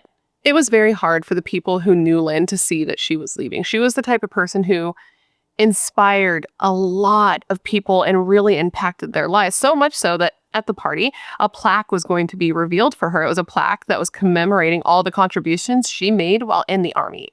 Lynn Ann Reister had been a powerhouse dude. She was born on April 4th, 1971 in Montgomery County Hospital in Norristown, Pennsylvania, to parents Norma Jean Armstrong Pashner and John William Gold. She grew up in Pensacola, Florida, and graduated from Northwich University in Vermont with a Bachelor of Arts degree in International Studies. She was even still trying to further her education because at the time that she was killed, she was working for her MBA at Webster University. Lynn had actually taken after her father by going after a military career because he had been in the Air Force. So she joined the Army, and prior to that, she had gone to a private military college and was a graduate of the U.S. Army Combined Arms and Services Staff School and the Air Defense Artillery Officer Basic and Advanced courses. She was incredibly educated, and her awards and decorations included the, quote, Meritorious Service Medal, the Army Commendation Medal, the Army Achievement Medal, the National Defense Service Ribbon, the Armed Forces Expeditionary Medal, the Armed Forces Services Medal, the Army Service Ribbon, and the Overseas Service Ribbon. So lots of awards, none of which I have any idea what they are. Like, my dad was in the Army, but I don't know what that is. I'm sorry. She had been stationed at Fort Bliss and was a member of the 11th Air Defense Artillery Brigade. She had been in charge of the Army's air defense artillery in Saudi Arabia, actually, and had even seen action fighting overseas. But despite all of that, which would have been traumatizing, right? If you've actually seen action, that can be incredibly traumatizing. She was still a really happy person with a smile that lit up the room. She was a very intelligent person who brought out the best in people, and she was said to be the type of person who just inspired. She had a brother and she had 2 younger sisters, and she had even gone as far as sending her sister an advice tape for her 16th birthday. She was trying to give her sister life advice to tell her what she could do to, have an enriched life. And what she told her was to avoid arguments. Avoid arguments and be happy. Don't let anything rob you of your happiness, because that's just the most important thing about being alive. She was also said to just be like a really great superior, which I think is something that not a lot of people get. I mean, I don't know if the Army is different, but just in general, I don't think we all get great superiors. But she was said to be that. She would write birthday cards for all of her cadets, and she would even do welfare checks where she would go to the homes of her cadets, to their family, so that she could meet the people who cared about the people that she was leading. She was 30 years old, man. She was the mother to a 4-year-old boy named Tristan, and she was pregnant with a tiny baby. She was super excited, but also scared to be literally changing her life completely, to be starting a whole new chapter, leaving the job she'd known forever to dive in to a new career path with a brand new baby. It's basically an entire new life, and it's something I can very much relate to, because I was going to say just did that, but I did that about a year ago when I'm filming this, and probably a little more than a year ago when you're watching this. So back to the party. People are gathered that night to honor this woman. But minutes passed, then hours passed, and Lynn never showed up. Lynn had been murdered, and it was a horrible scene. The prosecutor on her case later saying it was one of the most graphic scenes they had ever seen. She had been stabbed to death in her El Paso bedroom. She was literally killed while she was in her bed. She had been stabbed to death. Her throat had been slit very deeply. She had a bloody palm print, somebody's left bloody palm print on her right forearm. And she was found by her husband of 5 years, Roger, the father of her unborn baby. She was found by Roger and her 4-year-old son. Now, let's discuss Lynn and Roger. Lynn and Roger had met at an army-based bar in Germany. It was one of the few bars that played country music, and that's something that, Lynn and Roger both liked. And this was a bar where Lynn and her friend Debbie would spend most of their free Saturdays. Roger was an enlisted officer, and as soon as he and Lynn saw each other, there were immediate sparks. Roger said that he found Lynn's smile to be mesmerizing. She was easy to talk to, and the two just hit it off. And he was exactly the type of guy that she wanted. He was smart, he was strong, he was in the military just like her, so it seemed like a perfect fit. Except for the fact that, technically speaking, it was really, really against the rules. I think it was even illegal for the two of them to date, because she at the time was a lieutenant and he was an Army first-class officer, and it is, against the rules. I don't know. I can't remember if it's illegal or if it's just against the rules. Someone let me know. But basically, if you are somebody who's in a higher position, you can't be romantically involved with somebody who's lower than you. The only way that can happen is if you guys are married. So the two decided that they were going to continue with their relationship. They were just going to keep it on the hush-hush. They had to be secretive about it since it was against the rules. So Roger would still salute her whenever he saw her and pretend like nothing was going on, nothing to see here. I'm just saluting my lieutenant, But people started to question it, and they'd ask if something was going on between the two of them, and they would always deny it. It was very scary for them because Lynn was a higher-ranking military officer, and it was a violation of the, quote, Uniform Code of Military Justice. And if they were found out, Lynn could have literally lost her career. She would have been screwed if they found out the two were dating when, you know what I'm saying. So despite the risk, the two decided to carry on a passionate affair, les passions. But after a little bit of time, it wasn't even that long, though, actually, because I think it was less than a year from them meeting to them getting married. They decided, let's go off to Denmark. Let's get married so that we can openly be together. So they do just that. Then eventually they go on. They have their first son, Tristan Noble Reister. And by that time, they're married. The military can't do anything about it. So they're married. They had their baby. Roger and Lynn loved being parents. They loved their baby boy. Everything seemed to be so perfect and everyone seemed to be so happy. But there were problems. There always are in our stories, aren't there? So they were both in the military, right? And by this time, she's a captain. He's a sergeant, which meant that there was often periods of time where one of them was away for a long time. For example, Roger even missed the birth of their first son, Tristan. He had been away, doing military things, militarying. I don't know what they do. He was off doing what he does. He comes back. She's just standing there with the baby, and it's this is your son. And he was totally blown away. He grabbed them and hugged them both at the same time, not even knowing how to handle that. So he goes on deployment while she's pregnant.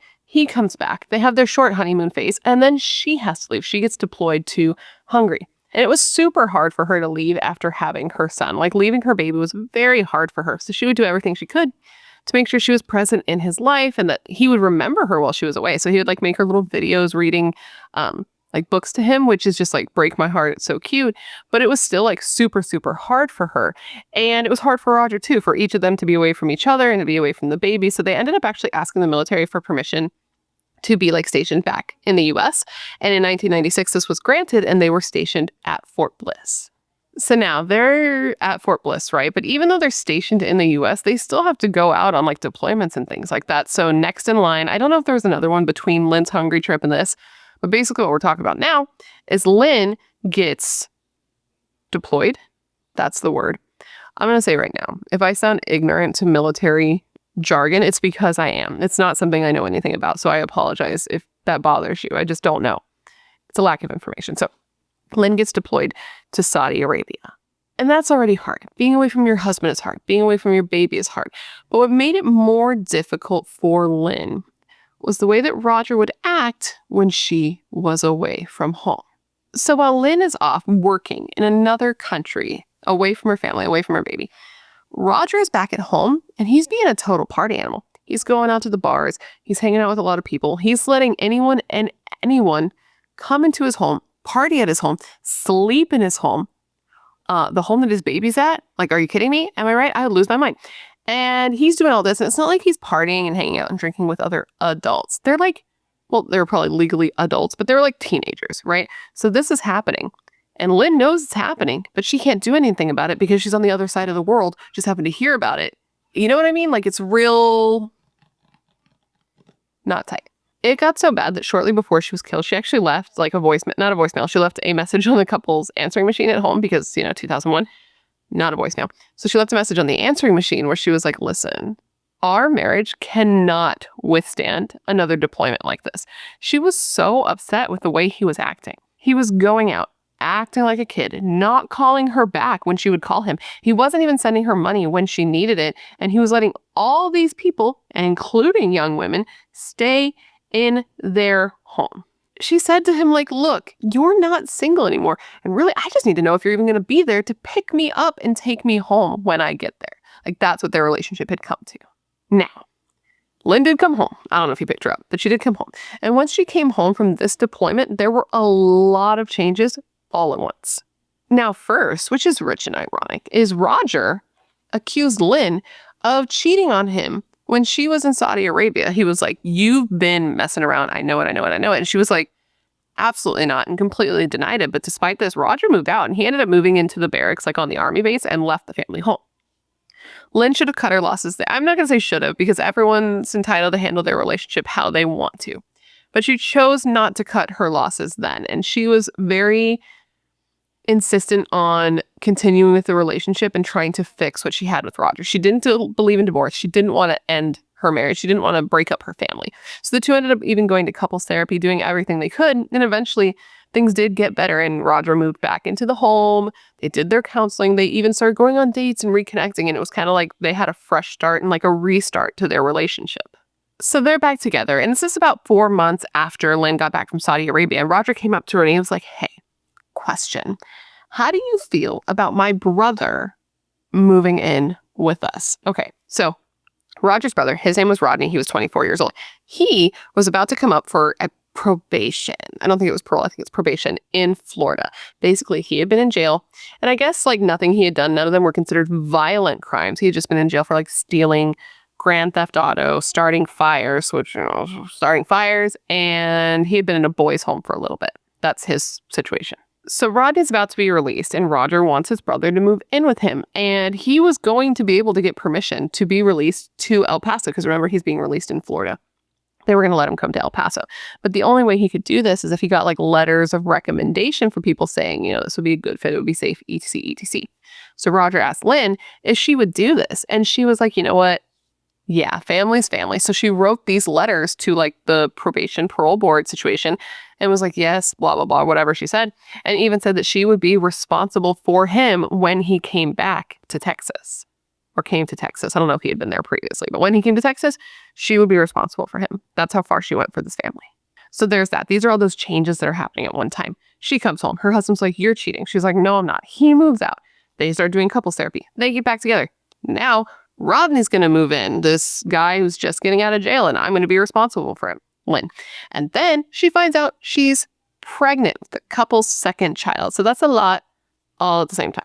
So now there's all those changes. And now Lynn wants to add one more change to the mix. With all things considered, the fact that she's pregnant, the fact that these deployments have been really, really difficult on her marriage, Lynn decides that she no longer wants to go on deployments. She wants to stick closer to home. So she puts in the request to be a teacher and to teach ROTC in Minnesota. And it gets approved. And she's super excited. She's super excited to go on this new adventure, get a new job, be a teacher, move on with her life in a totally new direction, hopefully with a happier life with her new baby and her, newly renewed relationship with her husband.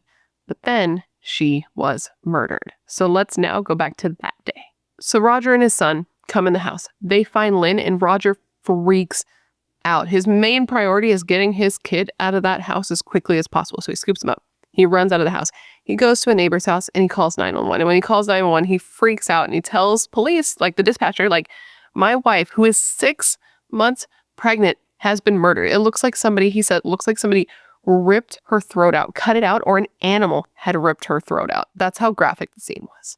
So police arrive on the scene, and when they get there, they see Roger just sitting there, holding his son so tight he wouldn't let him go. So some cops go and talk to him, and others go inside to investigate the scene. And when they go in, they find Lynn literally pregnant, stabbed to death in her bed. It was a horrible sight.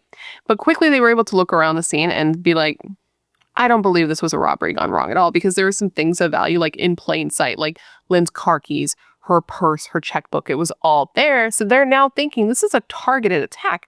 But who would want this beloved woman murdered? That was the main question they had to answer. Obviously. Now that I say it, I'm like, duh.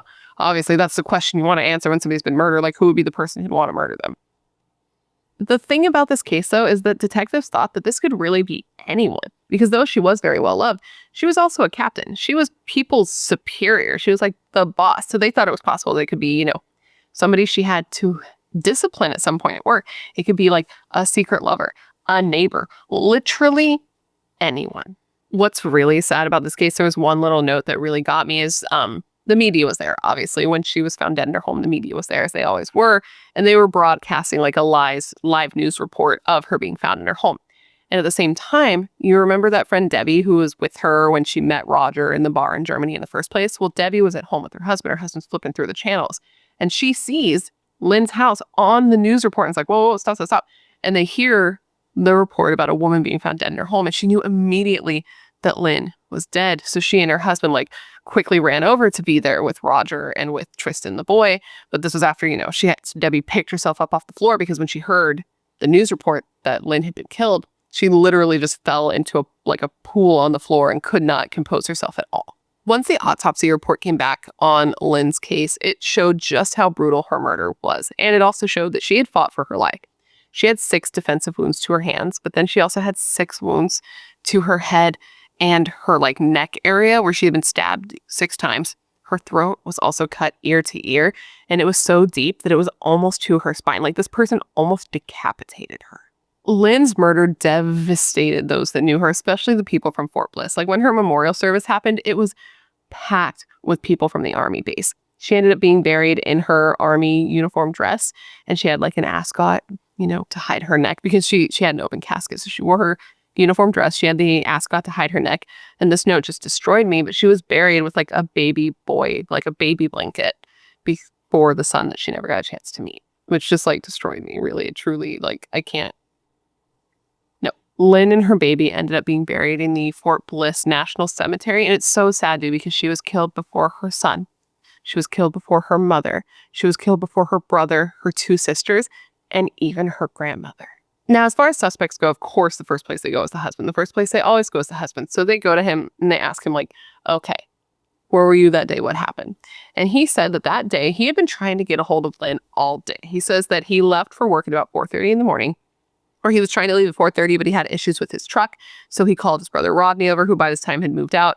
He helped him with the truck, and then he left. And he actually took his son to work with him that day because Lynn had a doctor's appointment. So what their situation was going to be is he was going to take Tristan to work with him for a little bit. She was going to go to her doctor's appointment, and then she was going to come pick Tristan up later so that, he didn't have him at work all day. He said, though, that Lynn never showed up, and he called her over and over throughout the day, and she never answered the phone. And he did think it was weird, but he didn't think much of it until he got home, saw her car in the driveway, and then found her like he did in her bed. When it came to Roger, though, they did rule him out pretty quickly because he had like a strong alibi. For one, he literally had his son with him the entire day. He was also seen at a gas station, and then he had been at work all day, so people had seen him at work all day, and he had been seen leaving that morning to go to work by his brother. So there was a lot of people who saw him, right? So they knew he hadn't been there that morning. But keep in mind, Roger also had a lot of weird people at his house at all times, so could that have anything to do with what happened to Lynn? This is what police are thinking. Now, there was somebody else that police wanted to look into, obviously, and that was Roger's brother, Rodney, because one, he was there. Like, he was around, he was close to the family. He knew Lynn. And also, he had been there that morning because he had been, part of Roger's alibi because he was there. He saw his brother leave. And fortunately for them, Rodney was there while they're there investigating. He had come to be there with his brother and, support all that jazz. So they talked to him right away. And they find that he at this time had been living with his girlfriend. And that's because things hadn't gone so well when he was living with Lynn and Roger. Turns out that once Rodney moved into the home, there had definitely been some tension between him and Lynn. She wasn't a fan of how he acted in her home. He was kind of lazy and would just lay around all day, wouldn't even try and get a job so he can contribute. And not only was Rodney not getting a job, but he'd finish things in the house and not replace them, like milk that she would need for her kids' cereal, you know what I mean? And on top of that, he would call her vulgar names, which get out of my house if you do that, you know what I mean? And it just wasn't a good relationship. Obviously. So Roger had even asked Rodney to leave. He was like, I'm sorry, you got to go. And once he moved out, he bounced from couch to couch for a while before finally moving in with his girlfriend. So that's not the best case scenario. It's definitely going to make police look at you and be like, were you mad, bro? Did this upset you? How upset were you? So police question Rodney, and he's super cooperative, super helpful. He answers all their questions, and he even suggests to them somebody else who could have something to do with this. And this was a 19-year-old woman named April who apparently had a big crush on Lynn's husband, Roger. And this, my friends, is where the plot thickens. Turns out, this was not just a 19-year-old girl who had a crush on Roger. This was a full-blown affair that everyone knew about. Apparently, the affair started while Lynn was deployed in Saudi Arabia and then continued once she got home, even though they went through that marriage counseling and everything was going good and he accused her of cheating. The relationship continued with her and him meeting up at April's apartment whenever he got a free time, or her showing up at the home that Lynn and Roger shared as soon as Lynn would leave for work. So Lynn would leave for work and she would show up at 5:30 in the morning, and her and Roger would have their, tete-a-tetes? Their meetings? Yeah. Now, when I say that everyone knew about this, everyone, even people close to Lynn, which is really disappointing because I guess Lynn's assistant Megan had gotten back from Saudi Arabia before Lynn did, I think about a week before. And she had gone to this restaurant called the Village Inn. From what I can tell, it's like a Denny's. If you're from California, I don't know where all Denny's are, but a Denny's, a diner. That's what it is. So she goes in, she walks in.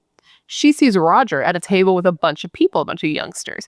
And among these people is April, who he is all cuddled up with because they were having a straight up affair. Who April, by the way, is married as well, just so you know. But Roger, I guess, had been telling her that yes, he was married, but he was very unhappy. His wife was cheating on him. They were in the process of separating, and that he had even met with an attorney and was taking the steps to make sure that marriage was done. So Megan walks in. She sees him. He sees her. She can tell that he's having a visceral reaction to seeing her oh, fuck, I know who that is. She's going to tell my wife. But Megan was like, you know what? It's really not my place to say anything. So she didn't. But despite this, Lynn knew something was going on. She wasn't stupid. On top of women's intuition of just knowing, she also tried to call him all the time and got no answers. And he was sometimes go 24 hours without calling her back. So she knows something's up. But also you should probably tell your friends, right?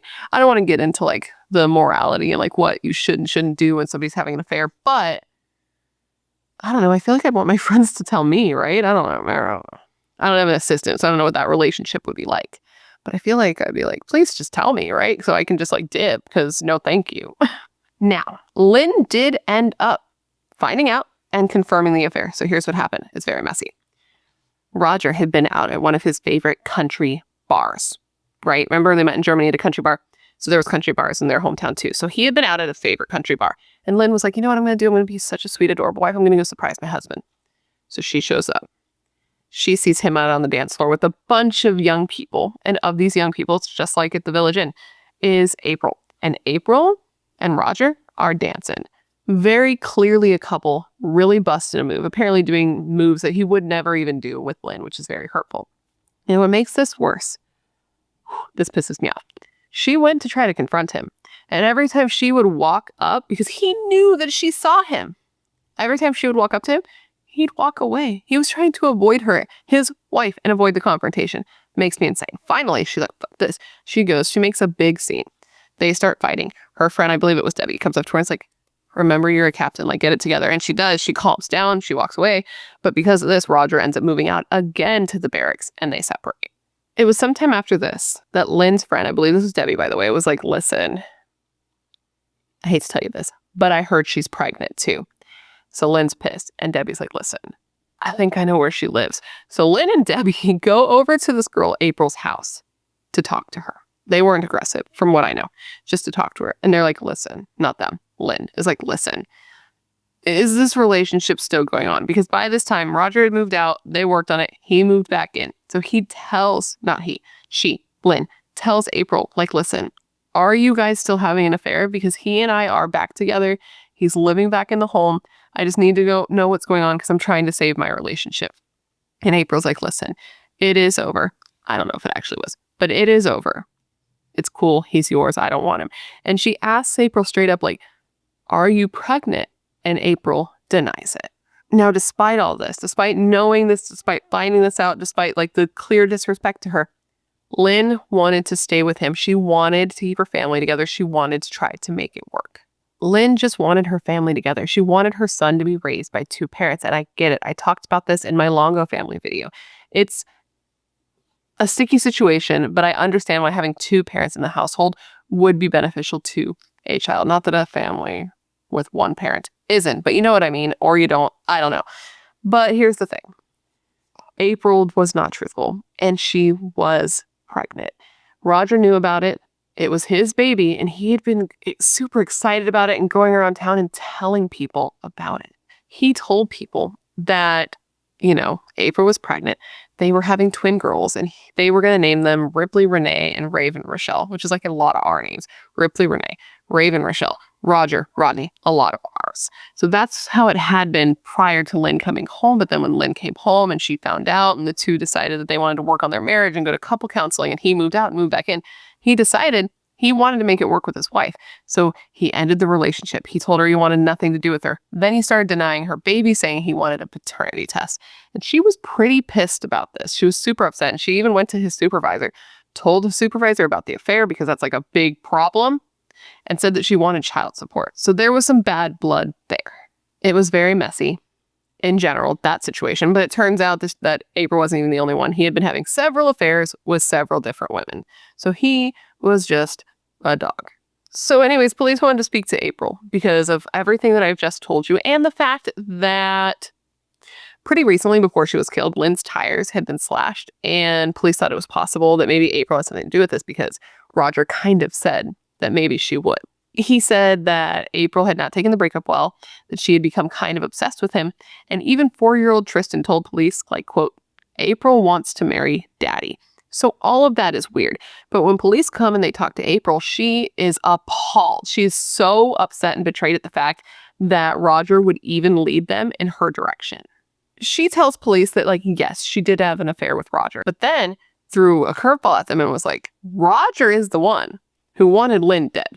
Roger told me several times that he wished she was dead. He even talked about how he would do it. He even said that maybe he would mess with the brakes on her car, but that he didn't want to do that because he was worried his son would get killed. And then she says that Roger told her that he couldn't do it himself. He would have to kind of find somebody else to do it because he doesn't think he could look into his son's face knowing that he had killed his son's mother. And that then he told April he thought he had a friend who would do it for him. From there, she led police to a man named Patrick Mueller, but we'll get into Patrick a little bit later. First, police want to talk to Roger again because after everything April said, they're like, well, this is very different than what he had said. So they go to him. They're like, so, did you have an affair or what, my guy? Because you made her sound like just somebody who's obsessed with you, but now I'm finding that, you know what I mean? So they go to him. They ask him. He denies the relationship at first, saying like, no, this was just a woman who babysat my kid and then became obsessed with me. But after a bit of pushing, he couldn't deny it anymore. He's like, fine, you got me. Oh, man, I cheated. My wife was away for 6 months. Like, what did you want me to do? And then he's like, I quitted as soon as my wife got back. Like, that was it. It was done. The thing, though, is that Roger was lying because he didn't stop the relationship as soon as his wife got home. He was still meeting up with Amber 2 to 3 times a week at a dance club, the same dance club where Lynn had caught them together. So it appears there are a lot of people who wanted this beloved, pregnant woman dead. But who was it? That's the question. Police are going down each of these paths, researching them, investigating them as thoroughly as they can until they come to a conclusion. But while doing this, they get word that you remember that palm print that was found on Lynn's arm? They had a match for the palm print. Now, who do you believe it was a match to? I'm going to give you a second to put your answer in the comments below before I tell you. So real quick, who was it? The palm print was a match to Rodney, Lynn's brother-in-law, Roger's brother. I know, what a dick. So Rodney is brought in by police and he is questioned. He's given cigarettes, he's given sodas, and they're like, what is up? And of course he denies any involvement. He says, yes, he was at the scene of the murder because he showed up in the morning to Lynn and Roger's home to help Roger with his truck. But he said as soon as Roger left, and he went immediately back home. But the thing that he didn't know is police had already spoken to his girlfriend, and there was about an hour of unaccounted time that he just didn't have an answer for. So he didn't go straight home is the thing, and his girlfriend had already confirmed this to police. So Rodney hears this and he's like, well, shit. But he still denies it. He denies it for another 2 hours before finally he cracks and he confesses. But then he gives police a Shyamalan twist when he tells them that the only reason he did it is because his brother asked him to. He said that Roger wanted custody of his son. He didn't want to pay child support, and he wanted Lynn's $250,000 life insurance policy. He also said that Roger knew that if he had gotten caught having an affair, he'd have to go through like the military court system. And if it was proven that he had this affair, he could even go to jail for it, which is like wild to me, but that's what he said. Rodney also said that Roger told him he didn't want to go with Lynn to Minnesota and start their new life together. He didn't want to play Mr. Mom or go back to college, which was what they had been planning to do together. He wanted to stay in El Paso and he wanted to party.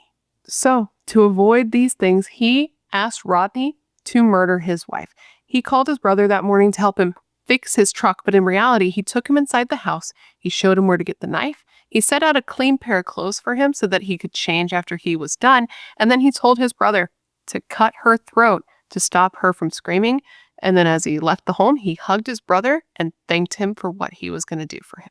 Now, initially he said that when he got there, like his very first story was that when he got there, Lynn was awake, so he left and he had nothing to do with it. But then they were like, here's the thing.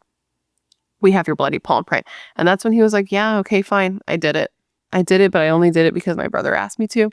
And he was planning to pay me $1,000 from Lynn's life insurance policy if I went through with it. And that's Bob's your uncle. That's what happened. He said that morning that when he went in, he saw Lynn sleeping in her bed. And at first he lost his nerve and he wasn't going to do it. But then Lynn looked up at him and saw the knife. And he said at this point, he just had to do what he had to do. And that Lynn fought with him, that she begged for her life, that she told him like whatever Roger told him wasn't true, but that they struggled, that he was stronger and he had the knife.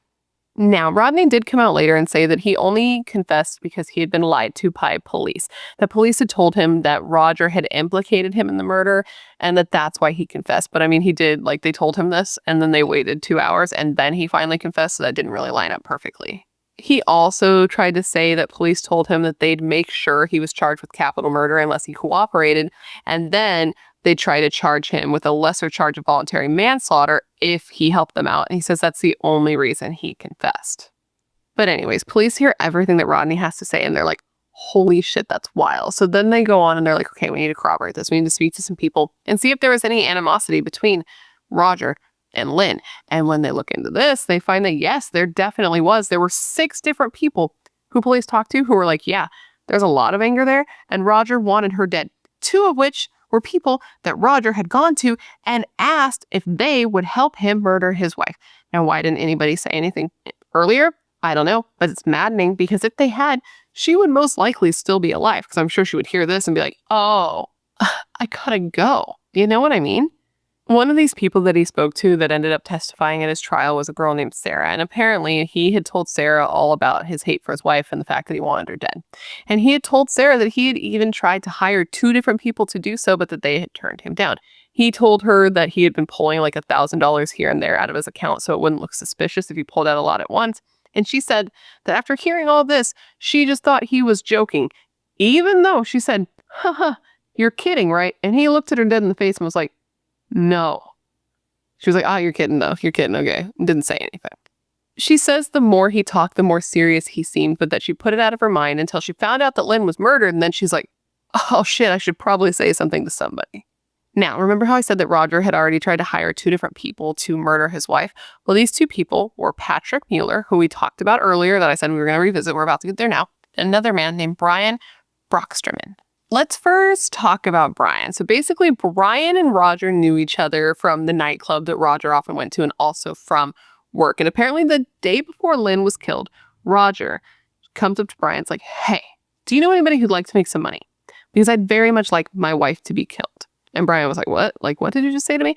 And Roger was like, here's my phone number. If you would like to do this or know anybody who would like to do this, please give me a call. I guess Brian took this a little seriously. Like, he kind of thought he was kidding, kind of took it seriously, went home, wasn't going to call him, but then told his wife about it. And his wife's like, you should probably tell somebody because this is up, right? And Brian says he planned on telling police, right? This was the day before she was killed. So he planned on telling police. Police came to his house before he even got a chance to do so because Lynn was already dead. So now police go and talk to Patrick. So you remember, Patrick is the guy that April, the girl that Roger was having an affair with, had led police to. We're back to there now. So police go to talk to Patrick. And it turns out Patrick was like a rough guy who had a reputation. He was in the military. He was known to have a bad attitude. He was somebody that you just kind of knew not to get on the bad side of because he was rough and he was tough and he was close with Roger. Police go to speak to Patrick, who went by Mo, by the way. Maybe it was a middle name thing. So Mo. They go to talk to Mo, who is Patrick. And they ask him what's up. And immediately he's like, listen, I'll talk to you. I will give you all the information you want, but I want immunity, not only from like the normal court, but also the military court. I don't want to get in any trouble for this at all. And he was granted this immunity. And once he was granted this immunity, he told police, yes, Roger asked me to kill his wife. He said that Roger asked him to stab her in the throat so she would not scream, and that he like built him up, he buttered it up, he talked about how they were friends, he offered him $10,000 if he did the job and reminded him like, I'm good for it because Lynn's got this life insurance policy. Apparently this happened after months of buildup because when Lynn was away in Saudi Arabia, Mo, yes, Patrick Mo, lived in Lynn's house. So he would see firsthand how upset Roger was with her. Every time they talk on the phone, he'd get off the phone and be like, I just want her dead. I just want this done. I'll give you money. I'll give you a car. Please kill her. So he asked Patrick a bunch of times to do this. Finally, after all this time, once Roger offered him the $10,000, once Roger offered Mo the $10,000, he agreed, yes, he would do it. When asked, like, why would you agree to do something like this? He was like, Roger was my friend. He said the plan was for Roger to take Tristan and leave for work that day and for him to then come over to the house, go inside, and murder Lynn. He said he got there, but he never went in because he got spooked. He said he thought a neighbor saw him, so he just left. And when he called Roger and told him that he left, Roger was pissed, very upset at him for not going through with their plan. And if you're wondering, could Mo have been involved with what actually happened instead of it just being Rodney? The answer is no, because they looked into him and he did have a solid alibi for the time that Lynn actually was killed. Because I believe this attempt was done on a different day, if I remember correctly. Now, Roger was confronted with this, but of course he denied it, saying he loved his wife, he loved his family, that the two were happy together, and the two were working on their relationship and trying to build a future together. But despite this, him and his brother Rodney were both, that's the right English. He and his brother Rodney were both arrested for Lynn's murder. Rodney was charged with capital murder and was facing the death penalty, and he was held on a $125,000 bond, and Roger was actually held on a $500,000 bond, and he was being charged with murder. One of Lynn's friends, Bridget, said of the arrest of her husband, and I quote, "We're stunned. She never outwardly told us there were any difficulties in the marriage," end quote. And Javier Sobrano, the police spokesperson, came out and said that they didn't find any records of domestic violence in Lynn and Roger's household. Like, there was nothing that showed this could have happened, except for, him just hating his wife, like men always do. Not always. You know what I'm saying. Oh, I forgot to mention Roger, who at this time I believe was 27. He was a little bit younger than Lynn. He also ended up being charged with solicitation because he solicited his brother, Patrick Moe, and Brian, all to murder his wife. I forgot to mention that. So Patrick and Brian, Moe and Brian, both did not receive anything, just so you know, in case you were curious, because they both did testify against Roger. And it was September of 2001 when this testimony happened. And Patrick told the court that Roger had started talking about killing his wife in the summer of the year 2000, so the year before, and this was when she was in Saudi Arabia. He said that Roger told him he believed his wife was having an affair while she was over there and that he didn't want a divorce. He just wanted her gone, that he wanted to be able to have his son, just all the same things that Rodney said. He wanted his son, he wanted money, he didn't want to go through a divorce.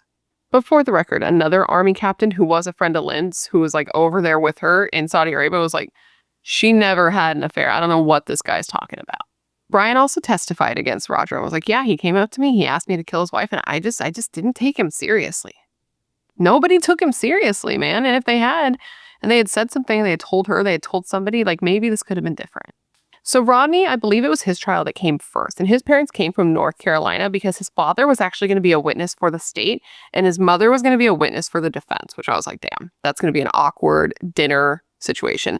But in a weird move, the judge ended up being like, I'm going to sentence him instead of the jury. And what ended up happening here, because it was very interesting, is that Rodney was initially, up for getting the death penalty for capital murder, if you recall. And that was going to be because he was hired to murder Lynn. But during his trial, it was determined that they believed that he had actually killed Lynn because he loved his brother and not because he was hired like monetarily to do so. Like the $1,000 he was offered was inconsequential. They were like, he did it because he loved his brother, not because he wanted the money. So he's, instead of being convicted of capital murder, he was convicted of just murder. And the judge sentenced him instead of the jury sentencing him and ended up giving him the maximum, which was life in prison.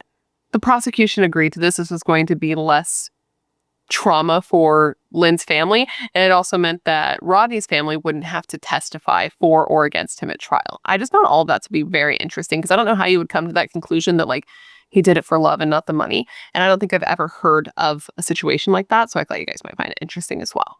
Now, Roger proclaimed that he was innocent and said that every other person who had anything to say about it that was different than that was just a liar. And initially, Roger was charged with murder, but Rodney wouldn't testify against his brother. Even though his brother was literally saying that the entire thing was Rodney's fault, Rodney had such loyalty to his brother that he wouldn't even testify against him. So the murder charge ended up being dropped, and he got charged just for solicitation to commit murder.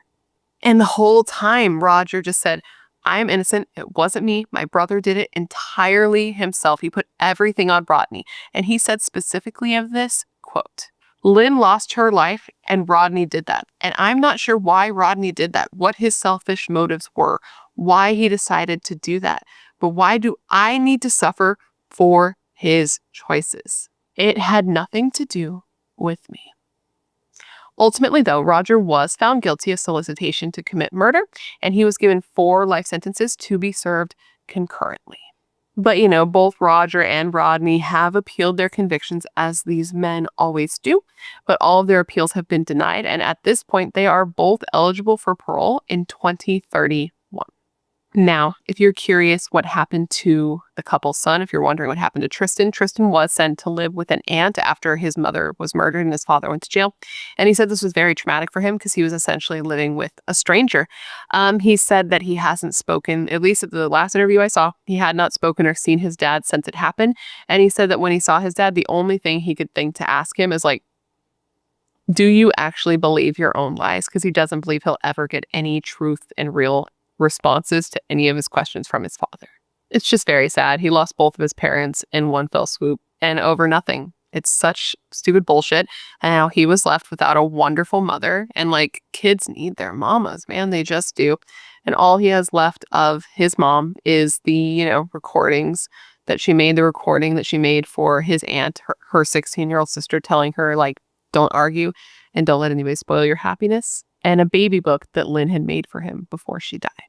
And with that, my friends, is the story of the horrible murder of Lynn Reister. I hope you found it informative and it made sense. And I gave you all the information you would want when looking into this case. And of course, I just want to thank you for remembering Lynn with me today. Now, considering everything I've told you throughout this video, I want to revisit the question of the day, and that was this. Do you believe the right person or persons is in jail for the murder of Lynn Reister and her unborn baby? Like, do you believe that Rodney and Roger were both responsible? Do you believe that Rodney did it just by himself, or that Roger really was the person who told him to do it? Let me know all your thoughts in the comments below. Today, we're going to be discussing the murder of 58-year-old Susan Lee Hudson at the hands of her own daughter, 19-year-old Rachel Hudson. But before we get started, if you have not yet had the pleasure, please make sure to join the Brat Pack by subscribing and ringing that bell. I put out a new video every single week, sometimes 2 a week, and I would love to hang out with you. Yes, you, specifically you, but I can only do that if you join the Brat Pack and become one of us. One of us, one of us, one of us. Now, this video is on a case that was recommended to me by a member of the Brat Pack named Bex. Hi, Bex. Thank you, Bex. And Bex actually tagged me in a TikTok where they were kind of talking about this video. This case, like a 1-minute TikTok. And it's a case that I had never heard of before. Oh, also, if you're not following me on TikTok, you should, because you can also tag me in things if you see things that you want me to talk about. But anyway, she tags me, I watch it, I see the 1-minute video, and I'm like, that's very interesting. And then I realized that not a lot of people have covered this case. I was kind of surprised because I found it to be so interesting. And then I realized while researching it that there isn't like a ton of information out there, or at least you have to kind of dig to find what there is. And I have done that, and I read all the things, and now I want to tell you the entire story. So that's what I'm going to do, because I read all the things so you do not have to. And at the end of this video, I want you to answer the question of the day. I'm going to give it to you now so you have it kicking around in your brain as we go through all the details. But of course, I want you to answer once you have something to go on. But the question of the day is this. Do you believe that Rachel should be in jail or in some sort of mental health facility?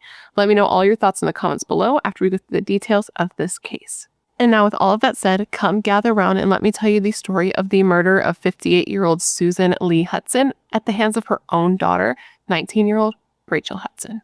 Our story today begins with a 911 call. This call was coming in at about 4 a.m. on November 29, 2013, which was actually Black Friday. And the man on the line who was calling to police told the dispatcher that he was calling to report that his wife had been murdered. Police rushed to the home on the 600 block of Osborne Avenue in Indian River, which is a neighborhood in Chesapeake, Virginia. And they entered the home to find a brutal scene. In the kitchen, they found that there was a shotgun propped up against the refrigerator. And as they looked through the bedrooms of the home, they found that in one of the bedrooms, 58-year-old Susan Lee Hudson had been shot to death. She was laying in her bed in a pool of her own blood, and the person responsible was her own daughter, 19-year-old Rachel Lee Hudson. Now, how did we get here? That's really hard to say because there really isn't a ton of information on this family that's been made public. Obviously, if you've been here, you know I like to go deep into backstories. That's what I'm into. I like to talk about how people go on to do the things that they do, right? I like to talk about the backstory to see if there was any warning signs that could explain how we got to where we are now. And also, I like to talk about victims. I like to tell their story of their lives and not just their deaths. But in this situation, there really isn't a lot of information that was made public, but everything that was out there, as much as I could, I found, right? That's good. That's a good sentence. I went out, I scoured the internet, I found out everything I could, and now I want to tell you today so that we can sort of have an idea about who we're talking about. Have an idea about who we're talking about here. This is already going well in terms of me being able to speak well. Anyways, let's start with Susan. Susan Lee was one of 3 kids. Her sister, and her brother were born to parents Helen and Charles, and she was born on May 1st, 1955 in Defiance, Ohio. Prior to her death, she was a former member of the Board of Birds Clubs of Virginia, which I'm not exactly sure what that is. But as far as fun, she loved birds, which, I mean, bird club, that makes sense, right? And on top of that, she loved reading, and she really liked being outdoors. She liked camping. She liked fishing. She liked nature. She liked all of that jazz. She moved to Virginia in the late 70s, and this is where she met her husband. And this is somebody named either Donald or Rick. I know it seems like that should be clear, but in reportings and even in like interviews, he's referred to as both, which he's referred to in interviews more as Donald. But when I was looking at like the obituaries online where people are leaving messages for the family, he was being called Rick. So I don't know if one of these names is a middle name or what, but I'll probably go back and forth calling him Donald or Rick, depending on what my brain decides to do in that particular sentence. But her and her husband ended up getting married, I believe, in 1985. And then they went on to have 2 children. They were both girls. And this was Sarah and then Rachel Lee Hudson, who was given the same middle name, but with a different spelling as her mother. Like John Coffey. John Coffey, like the drink. Just not spelled the same.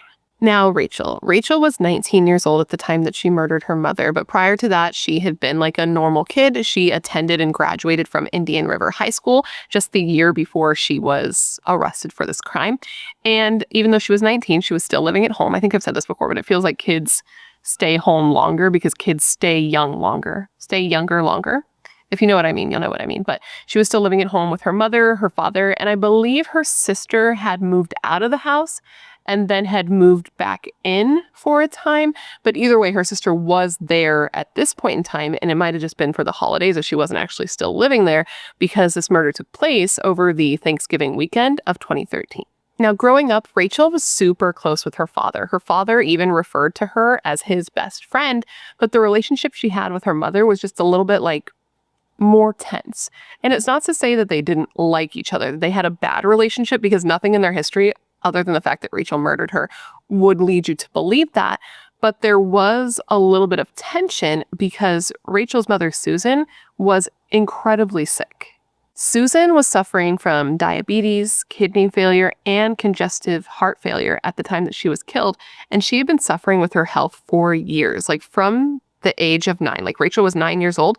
She was one of her mother's main caretakers because she was there.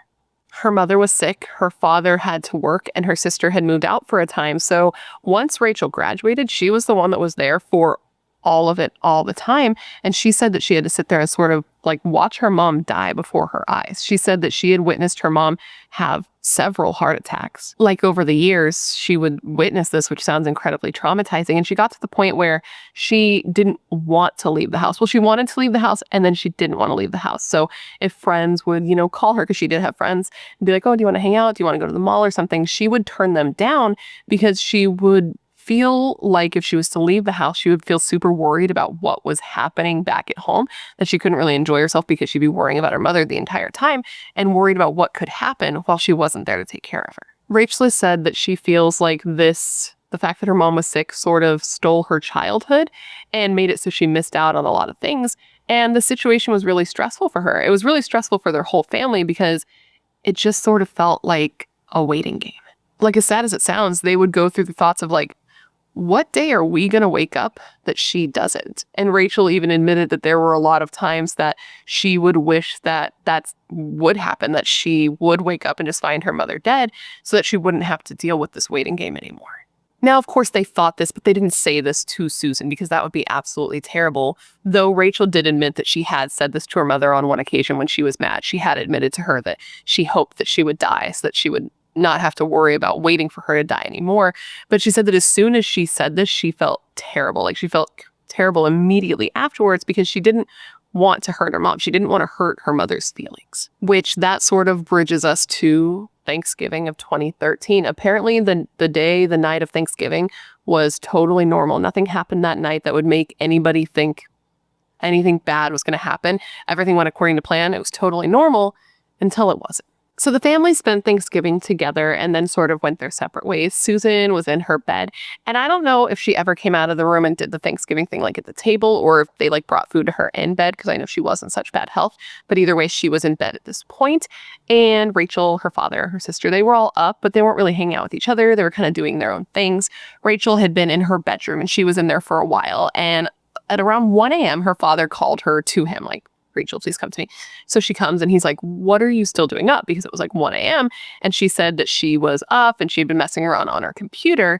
And it was at this point that an argument broke out between the two of them. Now, this was because Rachel wasn't supposed to really be on her computer. She had sort of been grounded from it because Rachel was an adult and she was still living at home. So she had certain, rules put on her if she wanted to live in their house. And she had been sort of having a bad attitude and failing to like clean her room and pick up the house in general. And that was her job. If she was living in the house, she needed to contribute to the household since, she didn't have an actual job.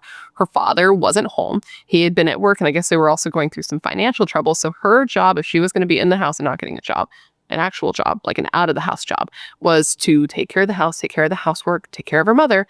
And she wasn't doing it and having a bad attitude. And now, on top of that, she was like flat out disobeying them and getting on the computer when she wasn't supposed to. Now, this was no new argument for Rachel and her family. And if you have ever been a teenager, I'm assuming most of us have, this might sound familiar. At least it sounds familiar to me. It sounds like an argument me and my mom had all the time, especially over the computer, because I was low-key, high-key, a little bit of an asshole. And me and my mom are way better now. But when we lived together and when I was like in that teenage to early adult age before I moved out, I was not very nice. And me and her would fight quite a bit.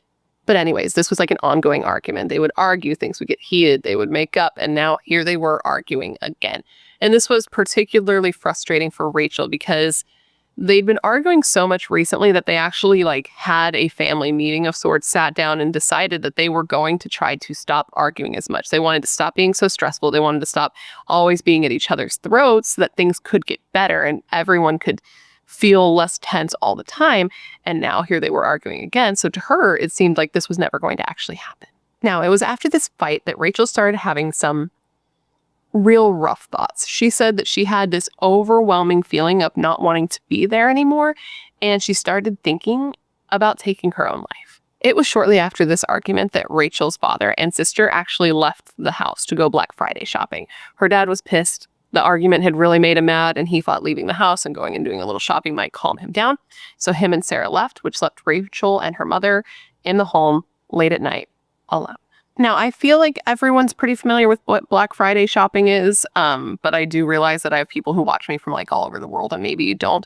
And just in case that's the case, basically Black Friday is the day after Thanksgiving, and it's when like every single store has massive sales. It used to just be on that Friday, but now they're, it's extended to like weeks long and Cyber Mondays and things like that. But basically, people would leave their house like butt-ass early in the morning, like in the middle of the night, essentially after midnight on Thursday, go and wait in these long lines and go fight for electronics and shit. It was miserable. But in case you're wondering like why her father's leaving to go shopping at 1 o'clock in the morning, because that seems super weird, it's not. It's super normal. I've only done it one time and I hated every second of it. But that's why, her father and sister were leaving at 1 o'clock in the morning to go shopping. So Rachel is sitting there, right? She's stewing in her anger and her depression. And she's really thinking to herself, like, nothing is ever going to change and nothing is ever going to get better. She felt like she'd be in a constant state of stress and that there was no way out. So she sat down and she made a plan. About 20 minutes after her father left the house, she decided she was going to go to her room. She was going to go to her closet. She was going to get a shotgun and she was going to take her own life. And apparently this was a shotgun that nobody in her family even knew that she had. Which is crazy, but because she had like a gun safe in her closet, but they say that they had no idea this gun even existed. So she sat down and she wrote a suicide note that she intended to leave for her mother, her father, and her sister. And in this, she, said sorry and gave them instructions on what she wanted done with her possessions and her pets. She then put the note in the hallway and then went into her room, went into the closet, got the gun out of the gun safe, and sat down and loaded the shotgun. She said that it didn't feel real at all. She said she knew she was doing it, but she felt very disconnected to the act she was doing, and she just felt totally numb. She has said that she truly believes she was insane at the time that this happened, and that she wasn't in any way connected to reality. She thought to herself that she was a bad daughter, that she wasn't doing enough with her life, she wasn't doing enough for her household, and she just didn't want to live anymore and thought that her whole family would be better off without her. She said as she sat there, she just kept thinking to herself over and over, this is just going to be over. This is just going to be over. But then all of a sudden, another thought entered her mind. She said she sat there for a long time with the loaded gun, just thinking to herself. And that's when she started to think, like, who is going to find me? She realized that if she did this while her father was away, it was going to be her mother who found her. Because yes, her mother spent most of the time in bed, but her mother wasn't asleep at this moment. Her mother was awake. And if she had heard a shotgun blast and then, yelled out like, what's going on, got no response, she would get out of bed, she would go and investigate, and she would end up finding her daughter had killed herself. And she said of this thought, quote, I started thinking that by killing myself, I'd be killing her anyway. I really felt like my family would have been better without us. She added that she felt like she was nothing and that nobody needed her. Nobody needed her or her mother. And she thought to herself, like, my mother's dying anyway, so why put her through the trauma of losing one of her kids? It was at this point that Rachel took the loaded shotgun and she walked into her mother's room. And her mother was actually expecting her because she had been calling out to her daughter. She had been awake. She had heard the argument. She knew that Rachel was probably upset because of the fight she had had with her dad, so she had been calling her to come into her room. And now here she was walking in with a shotgun. And Rachel says she doesn't think that her mother was scared at all to see her walking in with this gun, which I have a hard time believing that anyone would not be scared seeing their child walk in with a loaded shotgun. But she said that her mom kind of looked at her and scoffed, like, great, this is one more thing I have to deal with, one more thing that's gone wrong. She says all her mom really said to her was like, oh man, wait till you see like how much trouble you're going to be in when your father gets home. And she said that she doesn't believe that her mom thought she was being serious. She thought she was being dramatic and wanted attention. So it was at this moment that Susan took her eyes off her daughter to start looking for her cell phone to call her husband and tell him what Rachel was doing.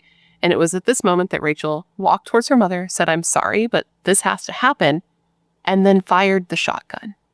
And she said specifically of this moment, quote, I shot her. I don't think she realized what had happened. I couldn't hear anything. It made my ears ring. I could tell she was dead. She wasn't moving. I told her I was sorry.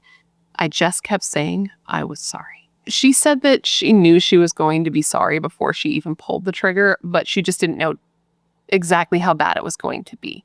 She said she never went up to her mother. She never touched her mother and tried to, confirm that she was gone. She said that she could just tell visually that her mother was dead. It was later determined by autopsy that what Rachel was saying happened was true because Susan's cause of death was a single shotgun blast to the chest at close range, and she would have died pretty much instantly. After she killed her mother, she left her mother's room fully intending to still take her own life. This is what she says. She says that she walked out of the room and she knew that her mother being gone didn't make anything better for her, that she still had some rough years ahead of her and that nothing was going to change, so she was going to go through with it. But as all these thoughts were running through her mind, she said she started to worry that her suicide note wasn't good enough, that it didn't adequately explain why she had done what she did, and that she was worried for her father. She was worried that he'd come home, he'd find both of them dead, he may blame himself, and that there would still be a gun in the house, so she was worried what he may do. And she said of this quote, I was scared that my dad was going to come home and I was going to be dead and my mom was going to be dead. There would still be a gun in the house. And I was scared he was going to do something to himself. So I called him. So at this moment, her father, Rick/Donald, was out shopping at Walmart with his daughter, Sarah, doing their Black Friday shopping, when all of a sudden his cell phone rang.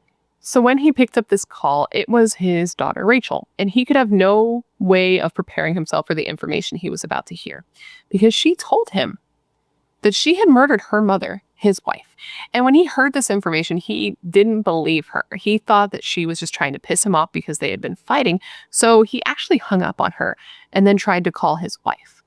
And Rachel must have heard this ringing because she actually went into her mother's room. And this was the first time she had went back in the room since killing her mother. And she says she went back in the room where her mother's body was. And it was at this moment that she knew it was real. She said she went into shock. She could not believe she had done what she did. But she went in that room and she retrieved her mother's phone and she answered her mom's phone. Her dad was irritated to have her be the one who answered the phone and just kept saying over and over, like, put mom on the phone, put mom on the phone. And Rachel kept saying, like, I can't, she's dead. I can't imagine being this man. It's so horrifying. But she said of this moment, quote, "I just kept telling him that she was dead. He still didn't believe me, and I wanted him to believe me because every second of reality was unbearable, and I really wanted to hurry up and be gone. It's like every second it was getting worse." So her father hung up on her again, and it was at this moment that she was like, okay, I will make him believe me. So she took a phone, and I don't know if it was her cell phone or her mother's cell phone, but either way, she took one of the cell phones and she opened up the camera and she took a photo of her mother's dead body. And the photo was graphic enough to make it very obvious that this was real. And she texted this photo to her father. So just picture her dad at Walmart, Black Friday shopping, fighting with his daughter, getting this information, not really believing it's real, but being like, oh, like, what if it is? And then he opens his phone and he sees this photo. And he said it was at this moment that he was like, okay, this is probably real. But he didn't want to believe that it was. He was trying to do anything he could to like protect his mind and convince himself that it wasn't. He's like, maybe it's a bad joke. Maybe it's like Photoshop, like anything but this being my existence right now. So her father called her back and was like, oh my God, how could you do this? How could you do this?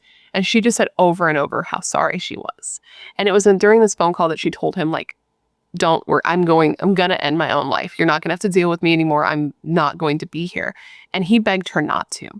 And she chose to listen to him. She said that she chose to listen to him because she knew she had already hurt him, that she had already hurt her family so badly, and that her father told her, like, he could not lose them both and begged her not to do it. So she decided not to. She said, like, I know I hurt my family really, really badly. And if I was to do this to myself now, I'd just be hurting them worse. So it's at this point that her father rushes home, and he doesn't call the cops beforehand. He doesn't call the cops on the way.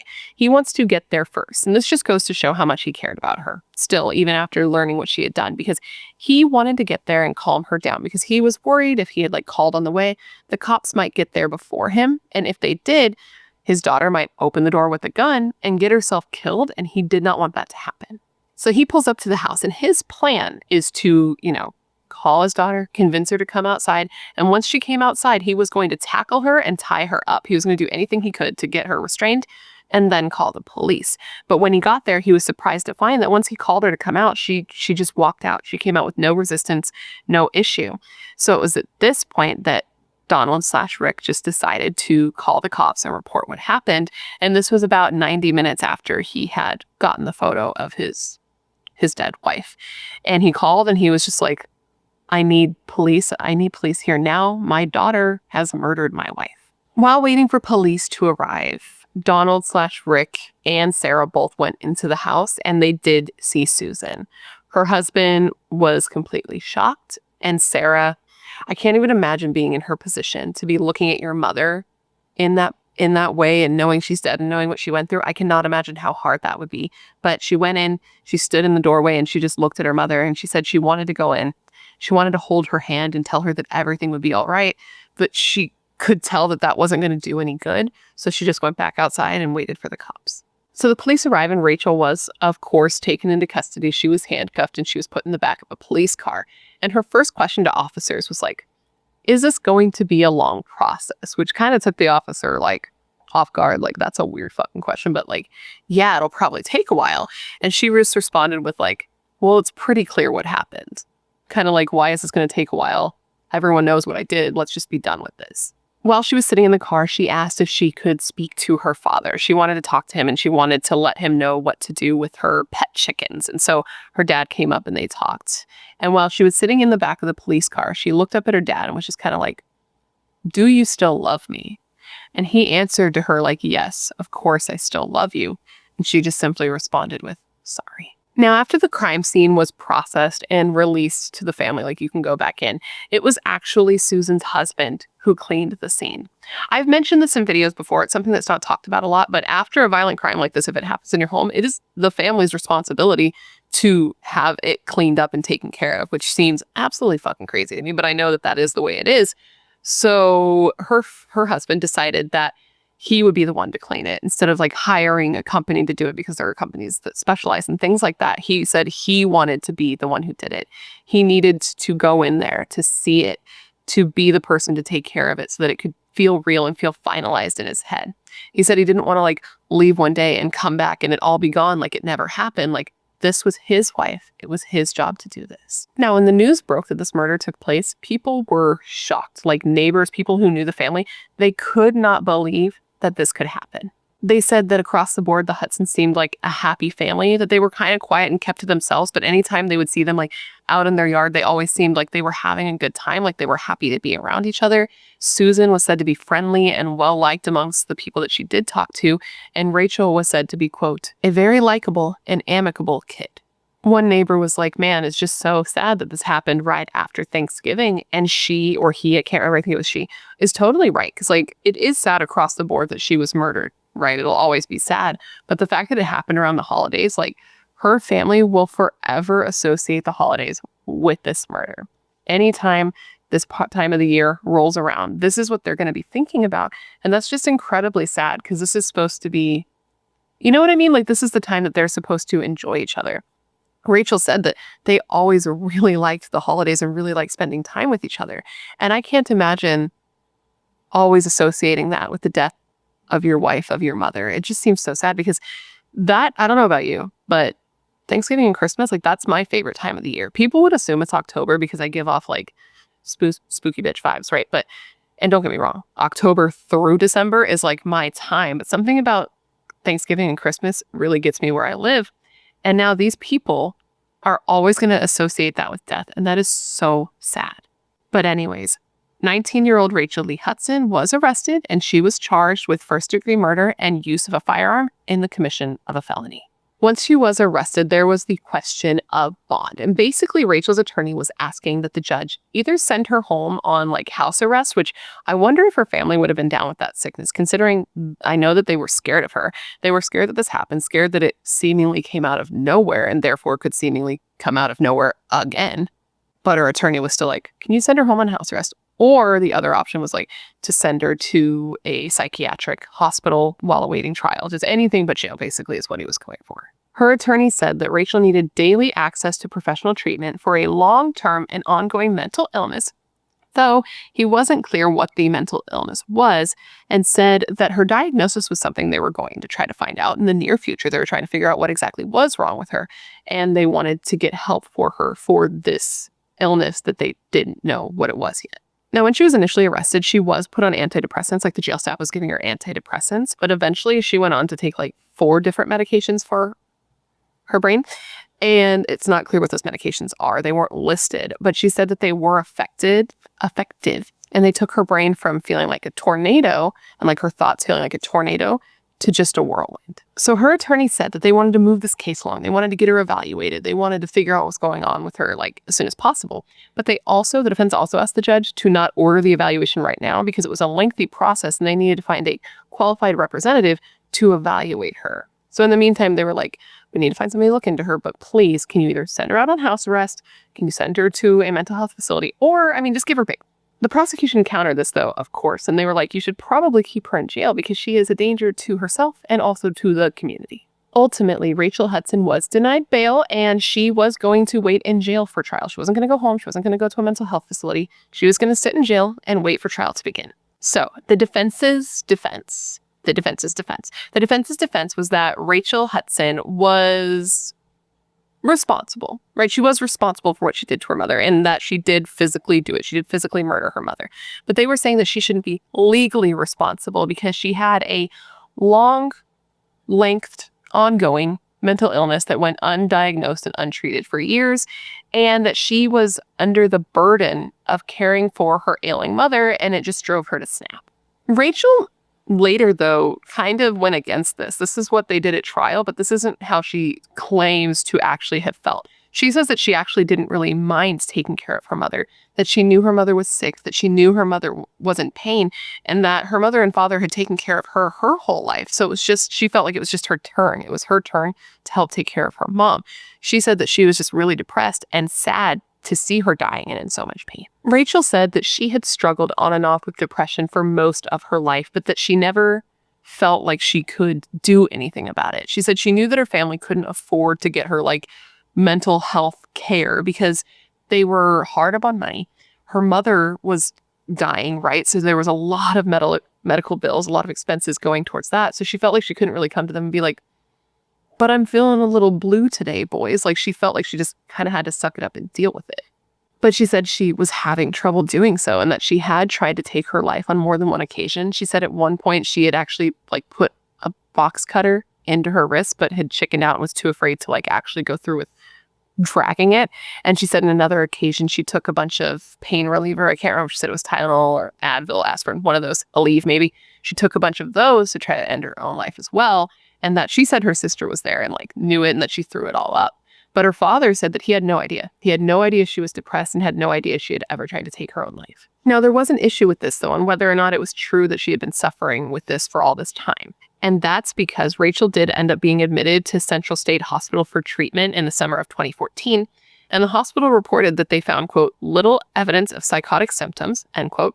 And they also said that Rachel had the ability to control her outbursts of impulsive, aggressive, or destructive behavior when she chose to. They also noted that she understood the charges against her and knew that the outcome of this trial would significantly impact her future. So with this, the judge deemed that she was mentally competent to stand trial. So it's kind of like she may have suffered with all of these things. That could be true, though they couldn't find evidence that this was actually true. At least it wasn't reported. But was it to the extent that she should be not legally responsible for killing her mother? That was really what the question was. So trial preparations began, but in the end, it didn't really end up mattering because Rachel did end up taking a plea deal. Rachel pled guilty to second-degree murder and use of a firearm in the commission of a felony. So now she was just to be sentenced. And she asked the judge for mercy, saying that she was taking medication and it was helping her control her emotions and be a more stable person so she could be, quote, normal and have a life. She told the court that she felt that that was something that she never really had a chance for. Like, she didn't feel like she had been given a chance for this to happen because of everything she was going through. Rachel's attorney, the defense, asked the court that Rachel's sentence not exceed 30 years. They said that it shouldn't go above 30 years because Rachel was very, very remorseful for what she did and that she had never tried to hide that she did it. She took full responsibility since day one. Ultimately, Rachel Hudson, who was 21 by the time she was sentenced, was given a sentence of 50 years with a 35-year suspended sentence, which sounds like 15 years, right? But in a lot of the reporting, it says that she got 18 years. And I believe the additional years came due to the firearms charge, which ended up being tried separately earlier on in a separate court, the Juvenile and Domestic Relations District Court. And when she went to this hearing for the firearms charge, she was surrounded by her family and her friends. Like, there were a bunch of people there for her. At the time that Rachel was sentenced, her father, her sister, they put out a statement to the public through their attorney when they said, quote, Rachel's family has continued to support her throughout this. That's meant life itself to Rachel. She's been incarcerated 2 years already, and she wants to make amends for what happened any way that she can. With that, she was taken into custody to begin serving her sentence. Now, she never really talked herself, right? She never really sat down and went through publicly what happened that day, what was going through her mind. And then there wasn't a trial, so we didn't have all those details sort of hashed out publicly at a trial. But then 2 years after she was sentenced, Rachel went on Dr. Phil. So this was going to be the first time that she sat down with somebody in an interview and told her side of the story, what happened from her point of view, her mindset, all that jazz. And this was actually the first thing I watched when I was like, okay, let's see if I want to cover this case. I watched the TikTok and then I watched this Dr. Phil interview. And that's what made me decide that I was going to cover the case in the first place. And something about her interview actually reminded me of another case I covered, which was Zachary Davis, which if you're not familiar with that one, I think it's actually my most viewed video because it's an absolutely crazy case. And they remind me of each other. I'll link it. If I don't remember to link it, just search on my page. You can search Zachary Davis or search Zachary Davis Bratterstein. It will come up. But something about their two interviews reminded me of each other. And it could just be that I'm being influenced by the fact that this was another child murderer who killed his mother and was interviewed by Dr. Phil. But either way, something about their interviews reminded me of each other. During this interview, Rachel's family was present. This was the first time that they were actually together in the same room with no glass between them. Though it's not like they hadn't seen her because they'd seen her like the whole time. They never cut her off. They would, go and visit her and stayed in contact the whole time. Her sister said, like, I know she did something terrible, but she's my sister and I'm never going to stop loving her. Her father is also very supportive of her and has been supportive of her since day one. He says that he does not believe his daughter should be in jail. Not to say that she shouldn't have to pay consequences for what she did and that she shouldn't be punished, but he believes that she should be in like a mental health facility somewhere and not in jail. He has said that he truly believes she was insane that night. And he says that when he looks at the situation in hindsight, he can see the moment where she sort of left herself. He says that they were having their argument and that he had, taken her computer from her and started to try to put like a password on it to stop her from using it. And that she tried to like pull it away from him and he sort of pushed her back and was like, no, we're not going to do this right now. He said that in that moment, he saw her leave. He said that he saw her close her eyes and when she looked up, it wasn't her anymore. There was somebody else there. And her sister sort of confirms this and says that the day of the murder, when her sister was sitting out in the cop car waiting to be taken away, she went over there and talked to her and she seemed so like calm and different and just not like herself at all. And she agrees with her father that her sister needs help, not jail. She says that this was so out of character for her. There was nothing in her past that would show that this would happen. She wasn't violent. She had no problem in school, nothing. But Rachel says that she does deserve to be in jail. She said she deserves to be in jail and deserves every single day that she was sentenced to. She's like, I deserve to be here and to serve my time. She does say that she regrets it, though. She says that she regrets it every single day. And she was asked by Dr. Phil, like, if you were in the same situation again, would you still shoot her? Like, what would you have done? And she answered no. She said, I wouldn't have shot her. Like, obviously, I'm not going to, even if she wouldn't have said it. She's like, I wouldn't have shot her. I would have instead called the police, told them I was suicidal, and had them come and pick me up. She said she misses her mother every day, that she thinks about her mother every day, and that she just wants to be better. She said she's going to do better. She doesn't know what she's going to do, but she's going to try to do something with her life once she's able to make up for what she has done. Rachel Hudson has said that she wishes she could go back in time and change what she did, but she can't. And Dr. Phil, who seems to be a religious man, at least based on like what he said to her here, told her like, listen, if there is an afterlife and your mother's watching over you, because he believes that that is what happens, that there's people watching over you, even if something bad like this happens, that they still like watch over the people that they loved. Like, what would you like to say to your mother if she's listening right now? And Rachel said, quote, I'm sorry. I wish I could take it back. And I wish it would have been different. And I didn't want it to be like this at all. And I miss her a lot. And I think about her every day.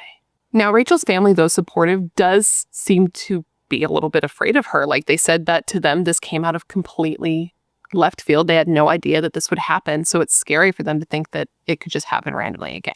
Rachel has said that she isn't a danger, that she would never hurt her father or her sister. And Dr. Phil pointed out during this interview to her family that like, it seems to them that it came out of nowhere, that there were no signs, but that there were signs. Not that she would do something this bad, but that there was like a pending blow up and that there were signs that they could watch for. And there were also signs that Rachel could watch for to stop herself from ever getting to this place again. Sarah and her father have said that they will one day forgive Rachel for murdering Susan, but that reasonably, it's going to take time for them to get there.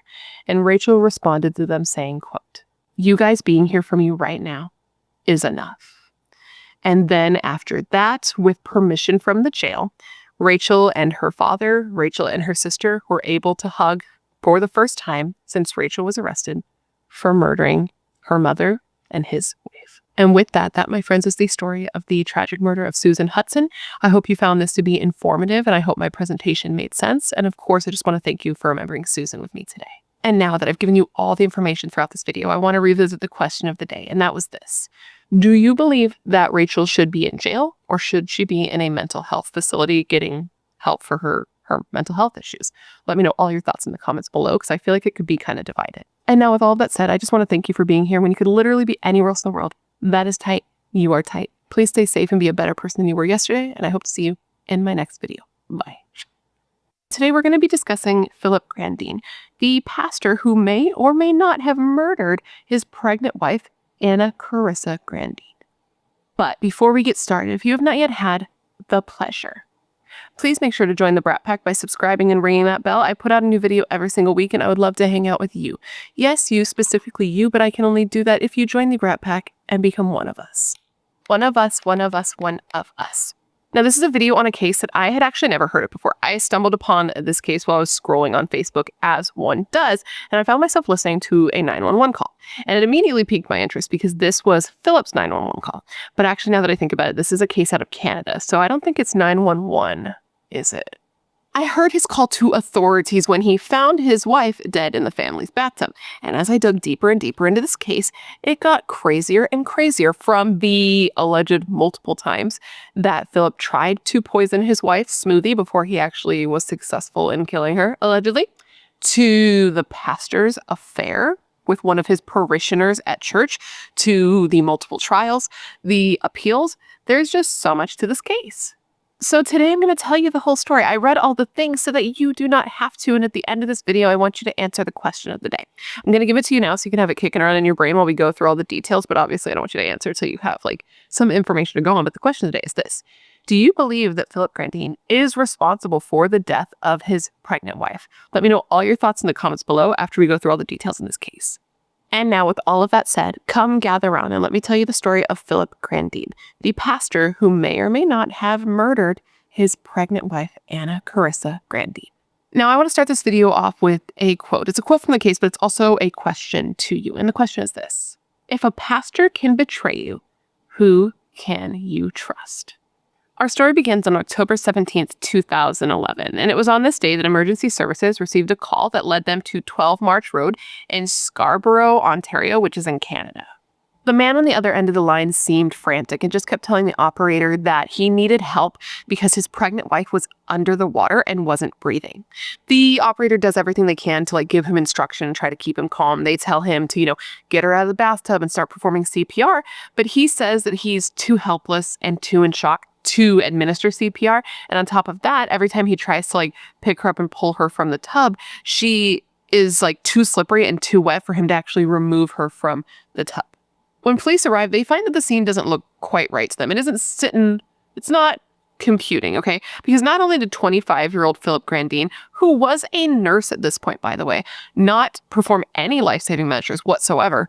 A nurse didn't do that, which is fine. People go into shock, but he didn't even drain the water out of the bathtub that she was in.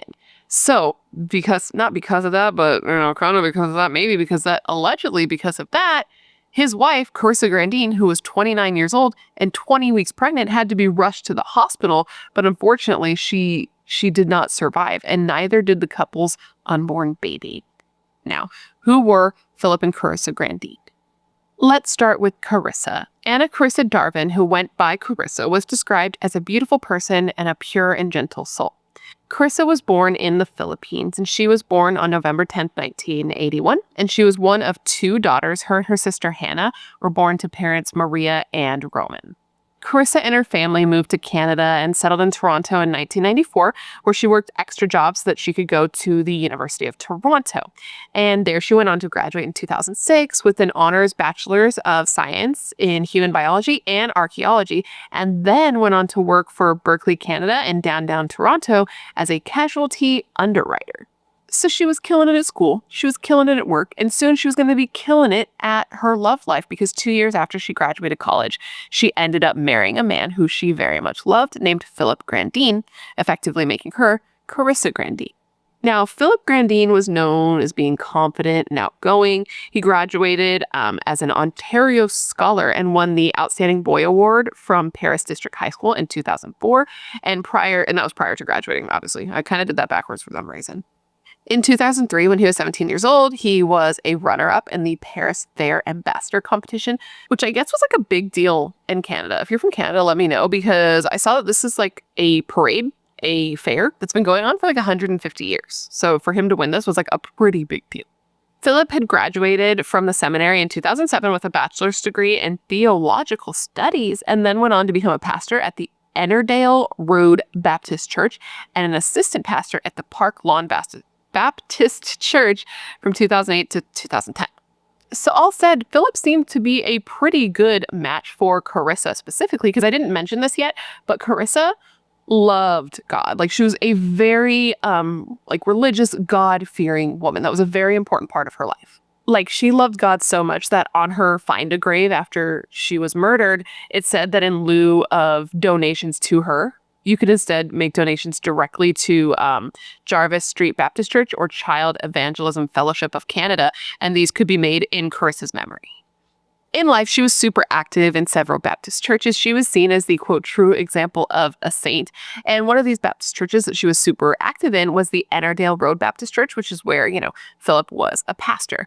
And Karissa was super well liked. She was super popular. She was seen as like an inspirational person to those that she knew and those that she went to church with, because she had been battling like a long-term liver illness, and she never let it get her down. She never complained. She was always happy and smiling and positive.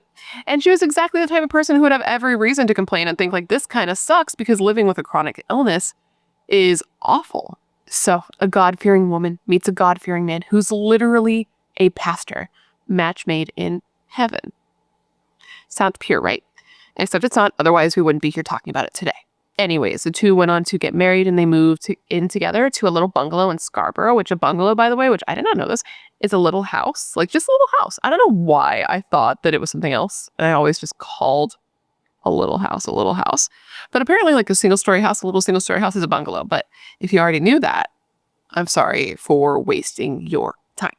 The two had been together 3 years when they found out that they were pregnant and they were expecting a new little baby. And this was super exciting, right? Karissa was so excited and so looking forward to being a mom. She was so excited to meet her little jelly bean. She called her baby her jelly bean, which wrecked my heart, to be honest with you. And she was super excited because she was very close to learning the baby's gender.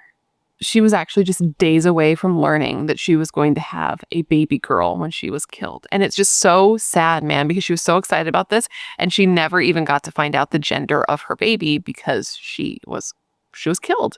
So now we're going to get into when things started to not be so great, okay? So they're married. They've been together 3 years. They're pregnant with a little baby. Everything should be super great, right? Well, it would have been, except that Pastor Philip here, was having an affair with a 36-year-old woman named Eileen. Now, I did see in some reports they call her Elaine, but I saw it more often reported as Eileen, so I'm going to go with Eileen. And not only was Eileen friends with Philip and friends with Karissa, mind you, but she was a parishioner at his church where he was a pastor. And I don't know, I feel like God frowns upon that kind of thing, no? Now, it did not take Karissa long to find out about this. She actually found out about the affair in August of 2011, which was 2 months before she died. And not only did she find out that her husband was having an affair, which would have been super bad, but she also found out that he frequently was looking up porn on the internet, which to me, I don't really care about that, but I know for some people, like, that's a big issue, and that is considered cheating. So she finds out he's having an affair. She finds out he's looking up the prawn, and she also finds out that he's online looking up escort services all the time. Like, he was doing all kinds of stuff, and she found out all of this. Can you even imagine, like, learning all that, thinking that you're married to this sweet little pastor, and it turns out he's a deviant? Okay, so she finds out, and she actually confronts him, and she confronts Eileen. But this woman really is a true saint. You know, they said she was a true example of a saint. She clearly is, because she forgave both of them. When Philip first got caught, it seemed like he really wanted to fix things and stay with his wife. He even went as far as him and Karissa started meeting up with a friend of theirs, Pastor Stephen. And this was a pastor at his church who him and Karissa had known, like, their whole relationship. They met him right before they got together or right before they got married. I forget which. So Karissa and Philip meet up with Pastor Stephen, and they tell him, they're like, hey, Philip has been having an emotional and physical relationship with one of the women from church. And they talk about it. They sit, they pray together. Philip cries. And that's when Pastor Stephen tells him, like, hey, you should probably resign from the church. And Philip was a little bit upset about this, but he knew that this was the right thing to do and agreed to do so because he had, like, royally failed at preaching the gospel, right? He really messed up when it came to his job. So Philip agreed. He quit his job. He started going to marriage counseling with Karissa every week. They would go every Thursday. And he also agreed to stop watching the prawn because he admitted himself, like, in that session with Pastor Stephen, that he had a real issue with it. So they even went as far as putting a filter on the computer so he wouldn't have access to the prawn or the escort services, to kind of take the temptation away, since he said, you know, I got an issue with that. And apparently, like, Karissa wanted this, of course, because, like, he's been cheating on her. But on top of that, it wasn't just her. Pastor Stephen insisted that this filter be put on the computer and said that if they didn't do it, he wouldn't have continued, like, counseling them as a couple. Like, this was something that he was adamant about.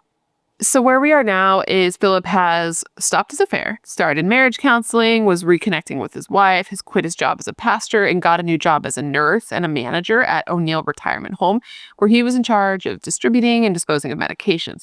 But here's the thing. He didn't actually stop his affair. He just proceeded to hide it a little bit better so that maybe Karissa wouldn't find out about it, and him and Eileen would continue to liaison in his car.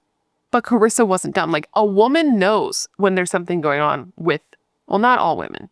Oftentimes, a woman knows when there's something going on with their husband.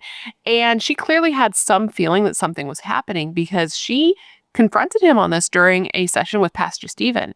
And she did this in October of 2011, which was the month that she was killed. So now, back to that day, October 17th, 2011. Philip makes a panic call to 911 saying that his wife is in the tub. She's not breathing and she's too slippery or wet to get out of the tub. Police show up. They find that she is submerged in water. And again, this nurse performed no life-saving measures on his wife, which, you know, hey, people go into shock. People react differently when it's somebody they know than they would if it was, you know, them in work mode. They're in like life mode. But there were some other things that might just make you go like, Police question Philip, and he tells them that on that night, the night that, his wife died in the bathtub, he had gone out and gone on a run for about an hour. But when they asked him where he had ran, he said that he couldn't remember. In searching the home, they don't find much, but one thing that they do find is they find a pillow on the bed that they believe belonged to Karissa, and on this pillow, there was vomit. Now, Karissa was taken to the hospital where she was pronounced dead. And when they performed an autopsy and, checked her body, they found that there was a powerful sedative called lorazepam in her system. This is also referred to as Ativan. And this drug causes drowsiness, dizziness, and sedation. But here's the thing. This drug was not prescribed to her. So why would she take it? And she was pregnant. So really, why would she take it? Philip was brought in for questioning about this, and police were suspicious of him, but they didn't have enough evidence to really do anything about it, so they had to just let him go. So that's already a little bit weird, right? But there's more. Let's just keep going. There's more. So the day after Karissa died, Pastor Philip met up at a Tim Hortons with Pastor Stephen, okay? And they were going over burial arrangements. And they start talking about like burial plots. And Pastor Stephen brings up the idea of like double burial plots so that you can be buried next to your spouse when you inevitably die as well. So he brings it up. And he's surprised to find that Philip's kind of like cool about it. Like he's kind of not interested in getting a double plot with his wife. And when like Pastor Stephen's like, you don't want to be like buried with Karissa, he was like, I don't know. I might get remarried one day. Now, you may recall that this is Pastor Stephen, the same pastor who's been giving the couple, him and Karissa, couples therapy. So he knows about their whole relationship, and he also knows about Philip, that's his name, being unfaithful in the relationship. So he asks him like straight up, like, so, hey, are you still in love with Eileen?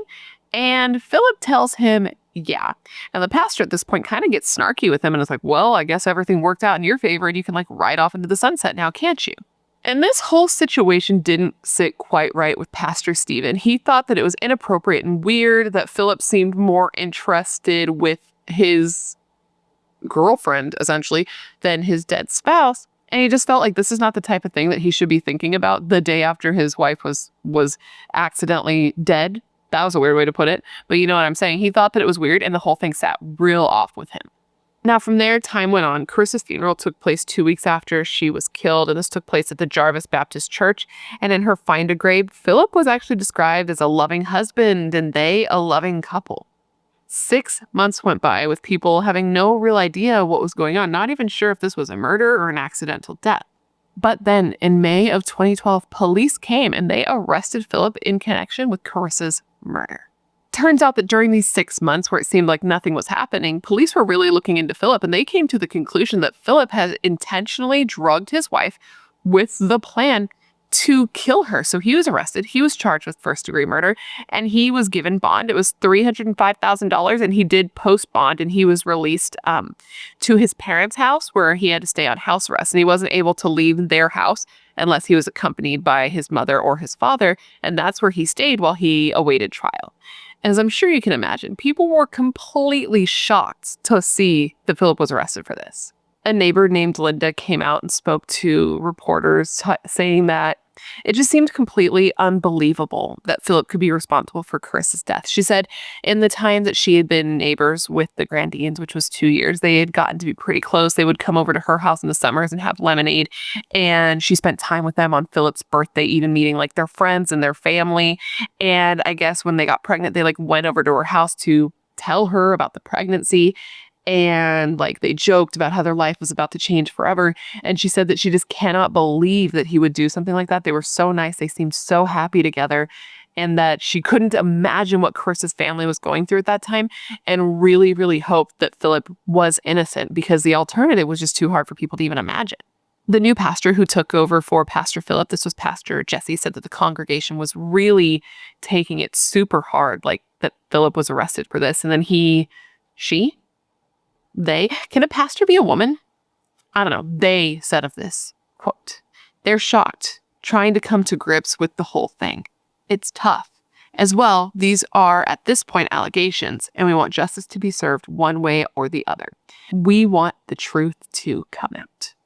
So now let's talk about what they found during their investigation. Basically, what police believe happened is that Philip drugged his wife and then placed her in the bathtub so that she would die, either pushing her head under the water or just letting her slip under the water and not helping her at all when she was unconscious because he wanted to be able to do whatever he wanted. He wanted to be able to continue with his affair, to do the escort service, to watch his prom, to do whatever he wanted without having any baggage from his wife. He wanted to have his cake and eat it too. Whatever that means, because I've never understood that phrase, but that's what we're saying here. First, they found out that Philip had lied to them, like that Philip had lied to police. Because you remember he said he was like out on a run at the time that Karissa died. Well, it turns out lie detector determined that was a lie. He was actually home and he was on the phone with Eileen. He was on the phone with Eileen and he was on the computer looking up his prawn sites, okay, and looking up escort service sites. And you might be thinking to yourself when you hear that, but wait a minute, what about the filter? Because remember, a filter was put on the computer based on Karissa's recommendation and also the insistence of Pastor Stephen. Well, turns out 40 minutes before Philip called emergency services and reported that his wife was unresponsive, he had removed the filter from the computer. So he's on the computer looking up whatever he wants. And at the same time, he's on the phone talking to Eileen. And I guess he called Eileen and she texts back. And then 2 minutes later, he called her again. And then the two talked on the phone for 30 minutes. And then he hangs up the phone. And 3 minutes later, he calls 911. Now, speaking of computers, because this matters, they found in looking into the home computer that someone had been making some very interesting Google searches as well. They had been searching words like autopsy, lorazepam, toxicology, and phrases like, would 100 milligrams of Ativan be fatal? Other things were also found on the computers like memory, including word combinations like benzodiaz and autopsy and lorazepam and toxicology. So somebody was looking up some really sketchy stuff considering how Karissa died. So that doesn't look good, right? But another thing that doesn't look good is that while all of this is going on, he's still banging his mistress. He's supposed to be in mourning. He's supposed to be mourning the death of his wife and of his unborn baby. He's supposed to be planning her funeral, but he's still hooking up with Eileen. And you know, maybe that's not criminal, right? But it definitely makes him look like a dick. So back to what police believe. Police believe that Philip had stolen the drugs that he used to incapacitate his wife from his job. Because you remember he worked at that he was a nurse. And he was the one that was in charge of distributing and like discarding medications, right? So they believe that he took the medications from work.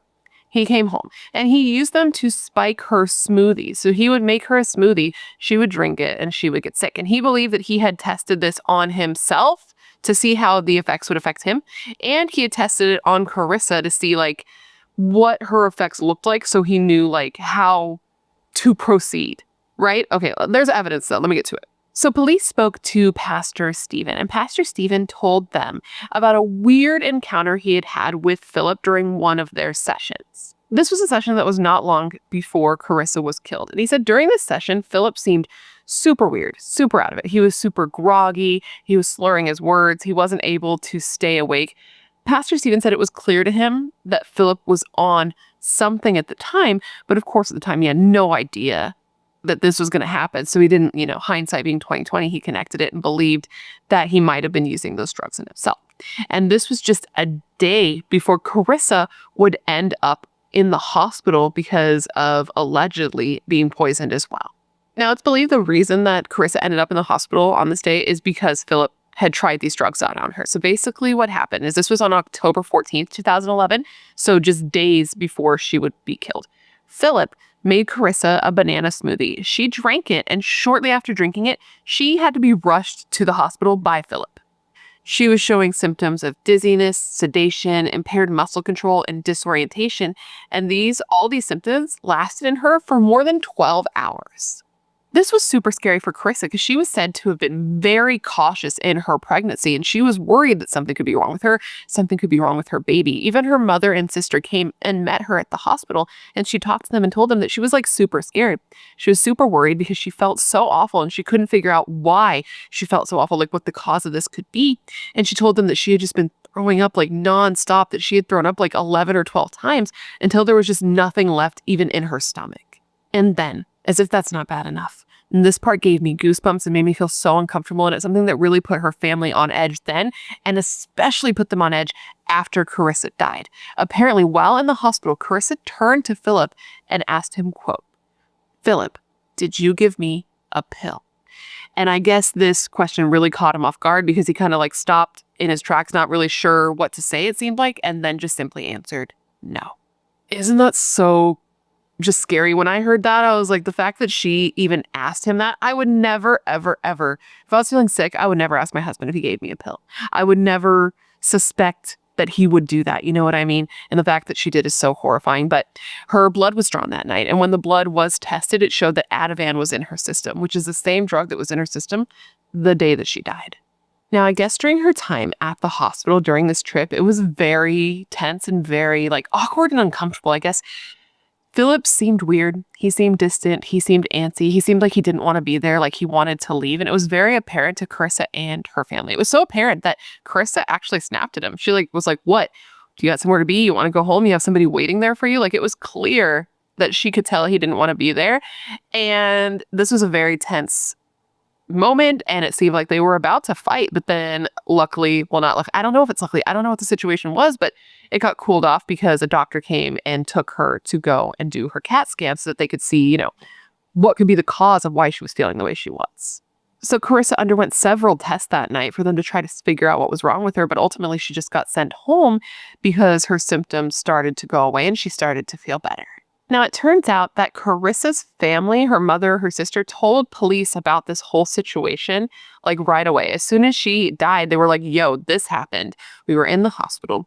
She seemed like she was drugged. She had no idea how it would have happened." And she even asked her husband if he had given her a pill. And this was really compelling to police because they brought this information to the police before they had even figured out that she had been drugged. They just knew that she had drowned.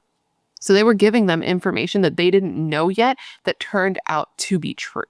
You know what I mean, though? This was information that wasn't influenced by something they learned. It's not like they learned that she was drugged and then later were like, "Oh, because that can't happen. You can be influenced." This was independent of knowing that. They just came forward with it. So that's very important. All right, now let's get into the trial. Well, the first trial, because this is where everything gets really fucky. As I'm sure you can imagine, Philip pled not guilty, and they were going after him for first-degree murder because they believed that he had intentionally drugged his wife to kill her. And the state, or the Crown, Canada, Crown, presented the case that I've told you about so far. They brought up the fact that Karissa had drugs in her system and that she would have no reason to have taken those drugs herself and that she just never would have done that. They said that there was no evidence that she was ever in the mindset of wanting to hurt herself or take drugs herself, and that she had been super cautious and super careful through her entire pregnancy. There's no way that she would put her baby at risk. And then they presented the theory that it was Philip who had given her the drugs. And they also brought up a family doctor, the family doctor, to tell them that nobody in the home was prescribed lorazepam. And the Crown was basically "Listen, Karissa had no reason at all to take this particular drug, but Philip had plenty of reasons to want to give it to her." They also talked about the computer searches, about the same drugs in Karissa's system and the autopsy, the toxicology, all that was searched. And it turns out that it was Philip's Wiki Answers account that was used to search those things. And those searches were happening right around the same time that other searches were happening on the computer for porn and escort services. To counter these things, his attorneys brought up the fact that there didn't seem to be any drugs missing from his work, not from the actual facility, like the logs that they kept, or from any of the residents at the place where he worked. I forgot what it was called. My brain turned off. And they also tried to say that it was Karissa herself who took the drugs and that she was the one who made those computer searches as well.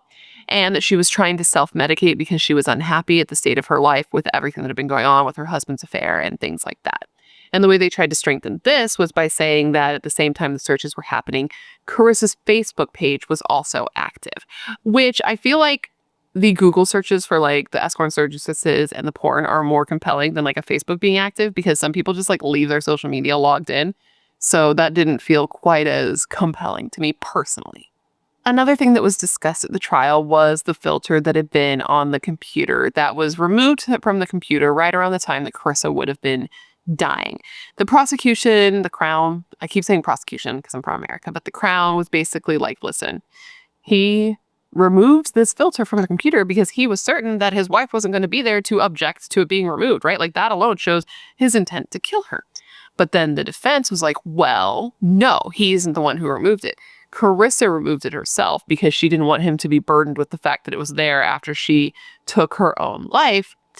And basically said that Philip could not have been the one to remove it because he didn't have access to the account. He wasn't one of the administrators in the account. And then the Crown was well, he could have used his wife's email and got the password and took it off himself. So they kind of went back and forth on that one a bit. Now, the idea that Karissa was the one that removed it because she was going to take her own life and didn't want him to be burdened with it being on the computer after she was gone is a creative thing. I'll give the defense that. It's a creative way to try to explain that, but it didn't make a lot of sense because the couple's computer was kept in the basement. So basically they're saying that she was this is all happening while he's in the house, mind you, that she's intoxicated enough that she can go down to the basement, do this, but somehow then be coordinated enough, to go down to the basement and do this, then be intoxicated enough to go back upstairs, get in the tub, and drown.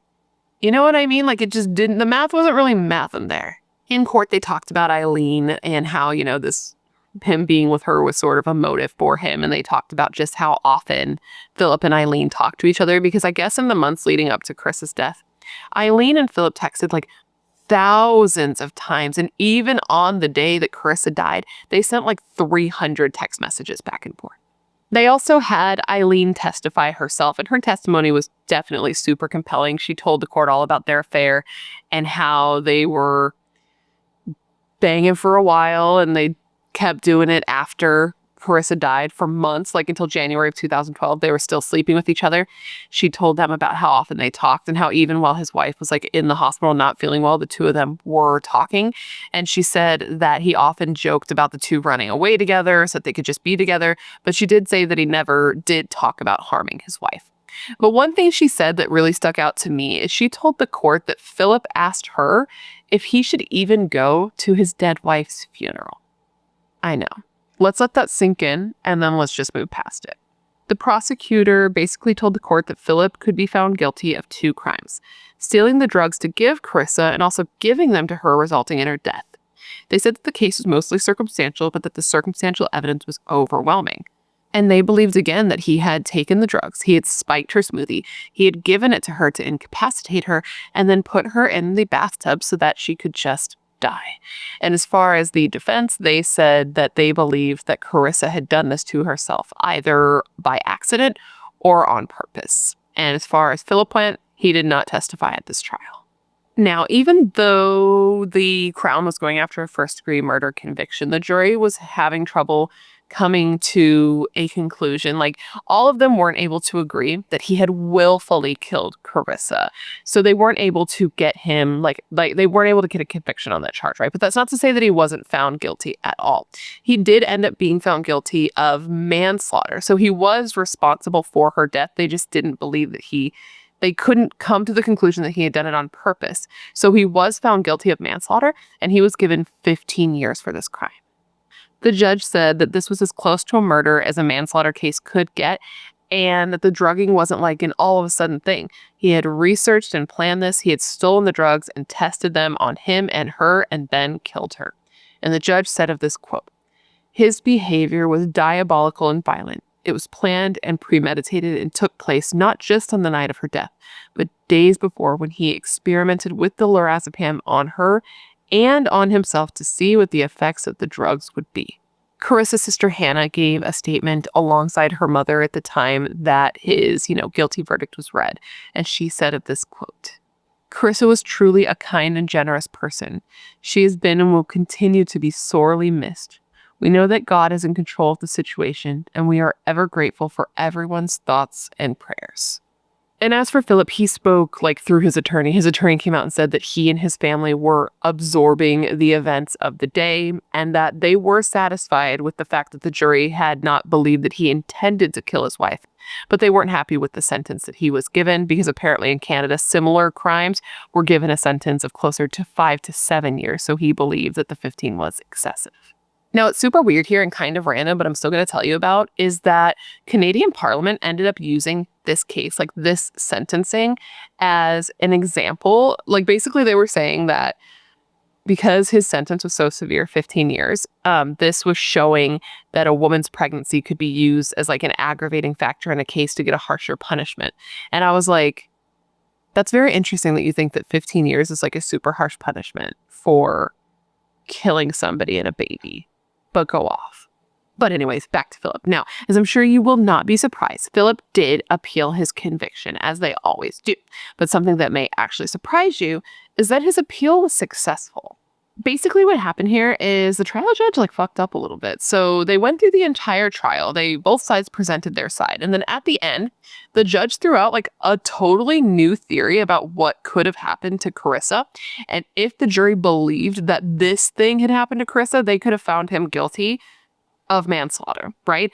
And it wasn't good, because this was not an angle that either side had been arguing. So therefore, neither side had a chance to dispute it at all. The defense wasn't able to try to say anything about this, because it never came up at trial. The judge essentially said that if the jury believed that Philip knew that Karissa was on drugs, whether he was the person who gave them to her or not, if he knew she was on them and allowed her to get into the bathtub, he could be guilty of manslaughter, because he did not attempt to save her from herself. This essentially meant that the jury did not have to believe that he gave her the drugs for him to be guilty. He just had to know that she had taken them, because he had seen how they had affected her in the past. And if he knew she was intoxicated and stopped her from getting in the tub, then he could be guilty of her dying, even if he didn't give her the drugs himself. Do you know what I mean? And again, this was an issue because it wasn't presented earlier at trial, so the defense didn't have a chance to respond to it at all, which in turn, quote, materially compromised the fairness of the trial, end quote. So he was released on bail while he awaited his new trial. And the judge who allowed him to get out on bail said that they acknowledged that this was going to be very difficult for Karissa's family and for those who loved Karissa, but said that they were sure that the, quote, administration of justice would not be undermined by the appellate's release, end quote, pending the new trial. So he was out on bail for years before he would go to trial again. Years. Can you even imagine how hard this was on Karissa's family? Years, man.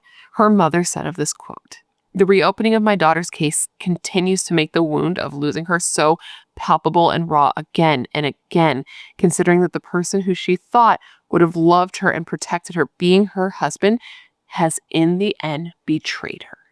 Now, when the second trial finally took place, the prosecution went a whole new route.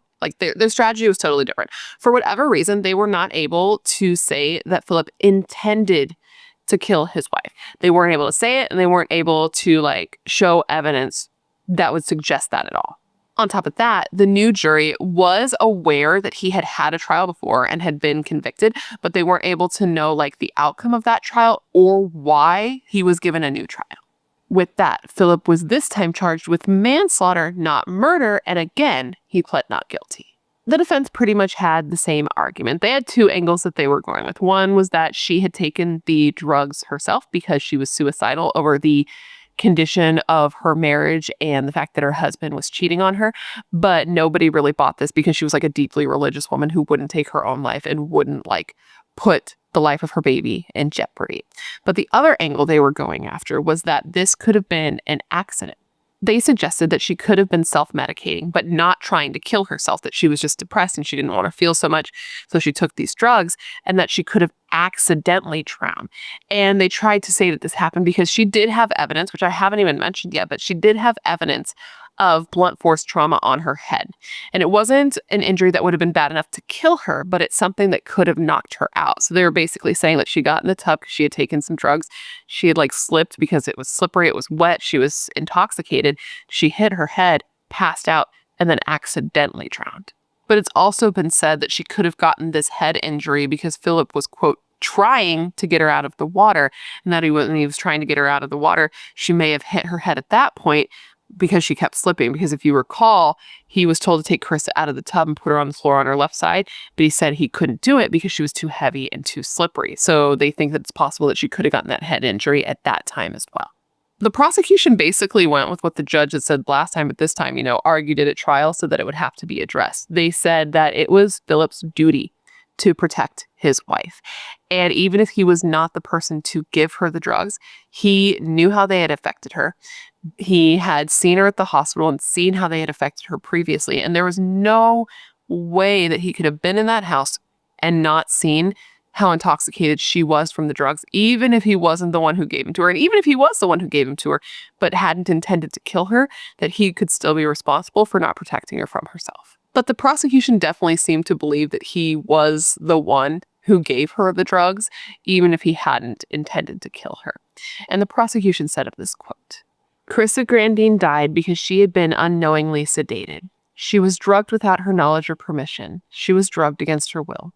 And in that sedated state, she drowned in the bathtub. Even though Philip Grandine didn't intend her death, he was nonetheless responsible for her death." When the jury was sent to deliberate and they were given their instructions, they were told in order to find Philip guilty of manslaughter, they had to determine that he had contributed significantly to his wife's death, even if they didn't believe that he was like the main cause of it. Ultimately, Philip Grandine was found guilty of manslaughter for a second time, and he showed no emotion when the verdict was read. Karissa's sister Hannah cried as the judge told Philip that his actions, quote, reached a depth of depravity that begs the imagination of any right-thinking person. After the ruling, Karissa's mom said that Philip wasn't sorry. She said, quote, "As a mother, I cannot express the devastation and anguish that was brought about by this terrible act of violence. The horrendous actions of Mr. Philip Grandine have cost my daughter and grandchild their lives. He disgraced the nursing profession, betrayed his vows, and shattered our hopes." The family then were able to give their victim impact statements. They stood there all holding photos of Karissa, and 33 people gave impact statements about how the loss of Karissa had affected their lives. Karissa's mother said that when she first heard her daughter was dead, she just didn't believe it. And then she slowly had to come to terms with the fact that she was dead, and then had to come to terms with the fact that Philip was responsible, and said that she felt a tremendous amount of resentment and blame, not just towards Philip, but also towards herself. And she said of this quote, "I vividly remember the very shocking news of Karissa's death being found in the bathtub. I felt the world had caved in on me. What did he do to try and save her? How long was she in the bathtub lifeless? Did she suffer long? What about the baby? All these ran through my mind. I felt angry at myself for not being there, and a sense of betrayal for Philip as her husband and not being able to save her." She also told the court that she had spoken to her daughter just hours before she died and that it was a totally normal conversation, and that before getting off the phone, her daughter said to her, like, "I love you, Mom." And she was like, how was I supposed to know? How was I supposed to know that was going to be the last time I ever heard her voice? She said that she visits her daughter's grave and she sings hymns to her grandchild, a grandchild that she never got a chance to meet. And at the time that this all took place, Karissa would have been 37, which would have made Maria's granddaughter 7 years old. And she said that there had to be punishment for the lawlessness that was committed against her child and her grandchild, and said that Karissa cries out for justice from her grave. Carissa's father, Roman, was still in the Philippines. He did give a victim impact statement, but it was read by the Crown's attorney. And in the statement, he said that he too is just irrevocably changed since his daughter's murder. He said specifically of this quote, "Her death forever left me in a big, broken heart. I cannot accept it until now. I am seriously traumatized and forever worried about the safety of my younger children." And that's just incredibly sad, man. When I think about her dad, because, okay, here's what happened with her dad. It's absolutely crazy. So he lived in the Philippines. And years earlier, when the first trial was going on, he was flying from the Philippines to Canada so that he could be there. And during the flight, he got super dizzy and lightheaded and almost passed out. And then during a layover, his blood pressure was checked, and it was so high that he had to be hospitalized. And they wanted to keep him there, but he insisted that they let him leave because he had to get to his daughter's funeral.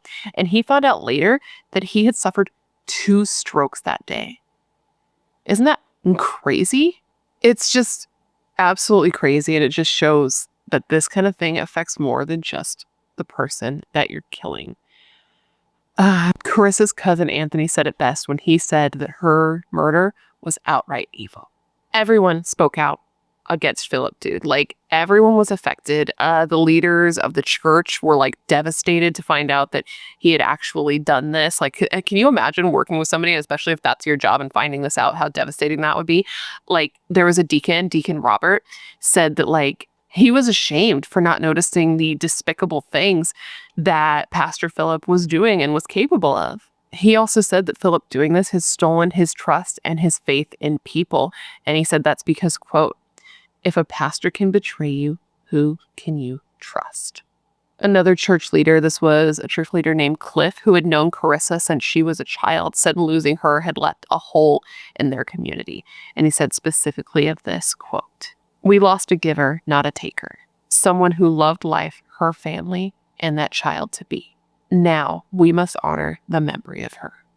Ultimately, again, the judge sentenced Philip Grandine to 15 years in prison. It's just a complete copy-paste from the last trial. It's kind of crazy. The same sentence, the same verdict, everything was the same. And I found that to be very, very strange. But the judge said that even though it couldn't be proven beyond a reasonable doubt that Philip had been planning to kill Karissa the night that he killed her, the judge said that they had no doubt that he would have killed his wife one day. They stated that the crime was diabolical, callous, premeditated, and planned, and said that Karissa had no idea what her husband was capable of. And the judge stated that Karissa was experiencing domestic abuse, and stated that domestic abuse can both be physical and emotional. The judge said specifically of this, quote, "In committing this offense, Grandine did perpetrate a form of emotional and physical violence on his wife. She had no idea what was being done to her. She could not have avoided the assaults. She could not see the weapon used against her."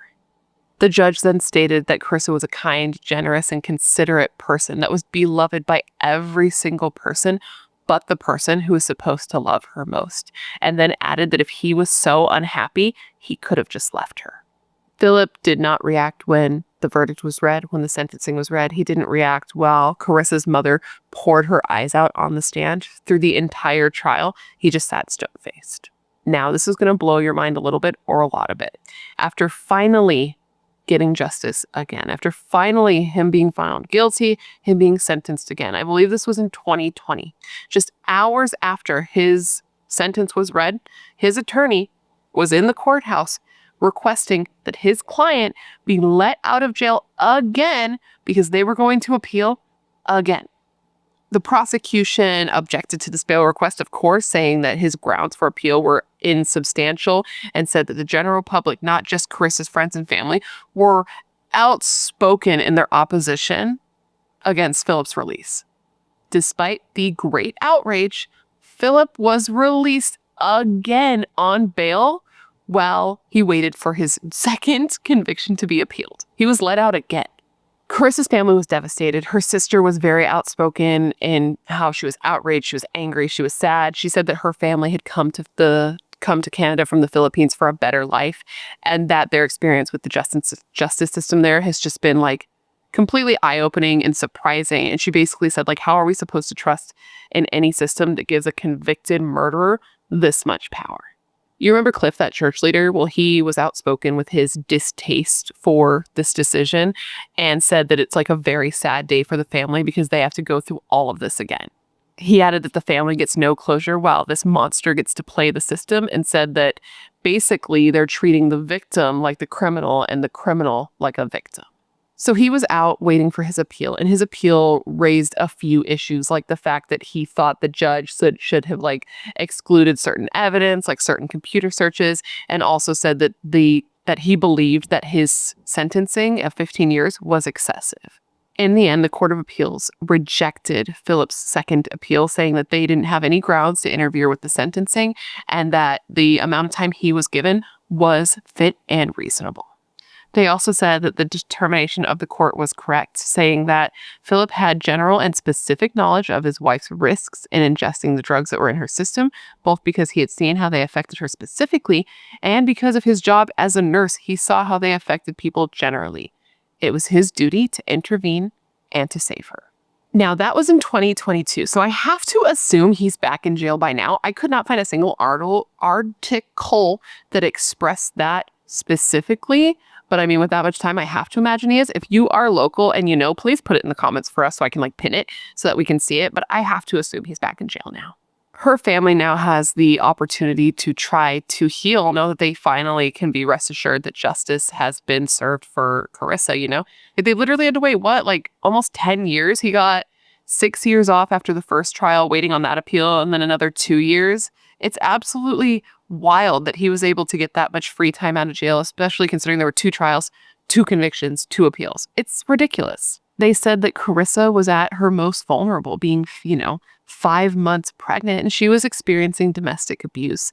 And they said that the court needs to continue showing an example of how these sorts of cases are going to be dealt with. Let people know that they're not going to get away with abusing their pregnant wives, mothers, sisters. Like, pregnant women are going to be protected.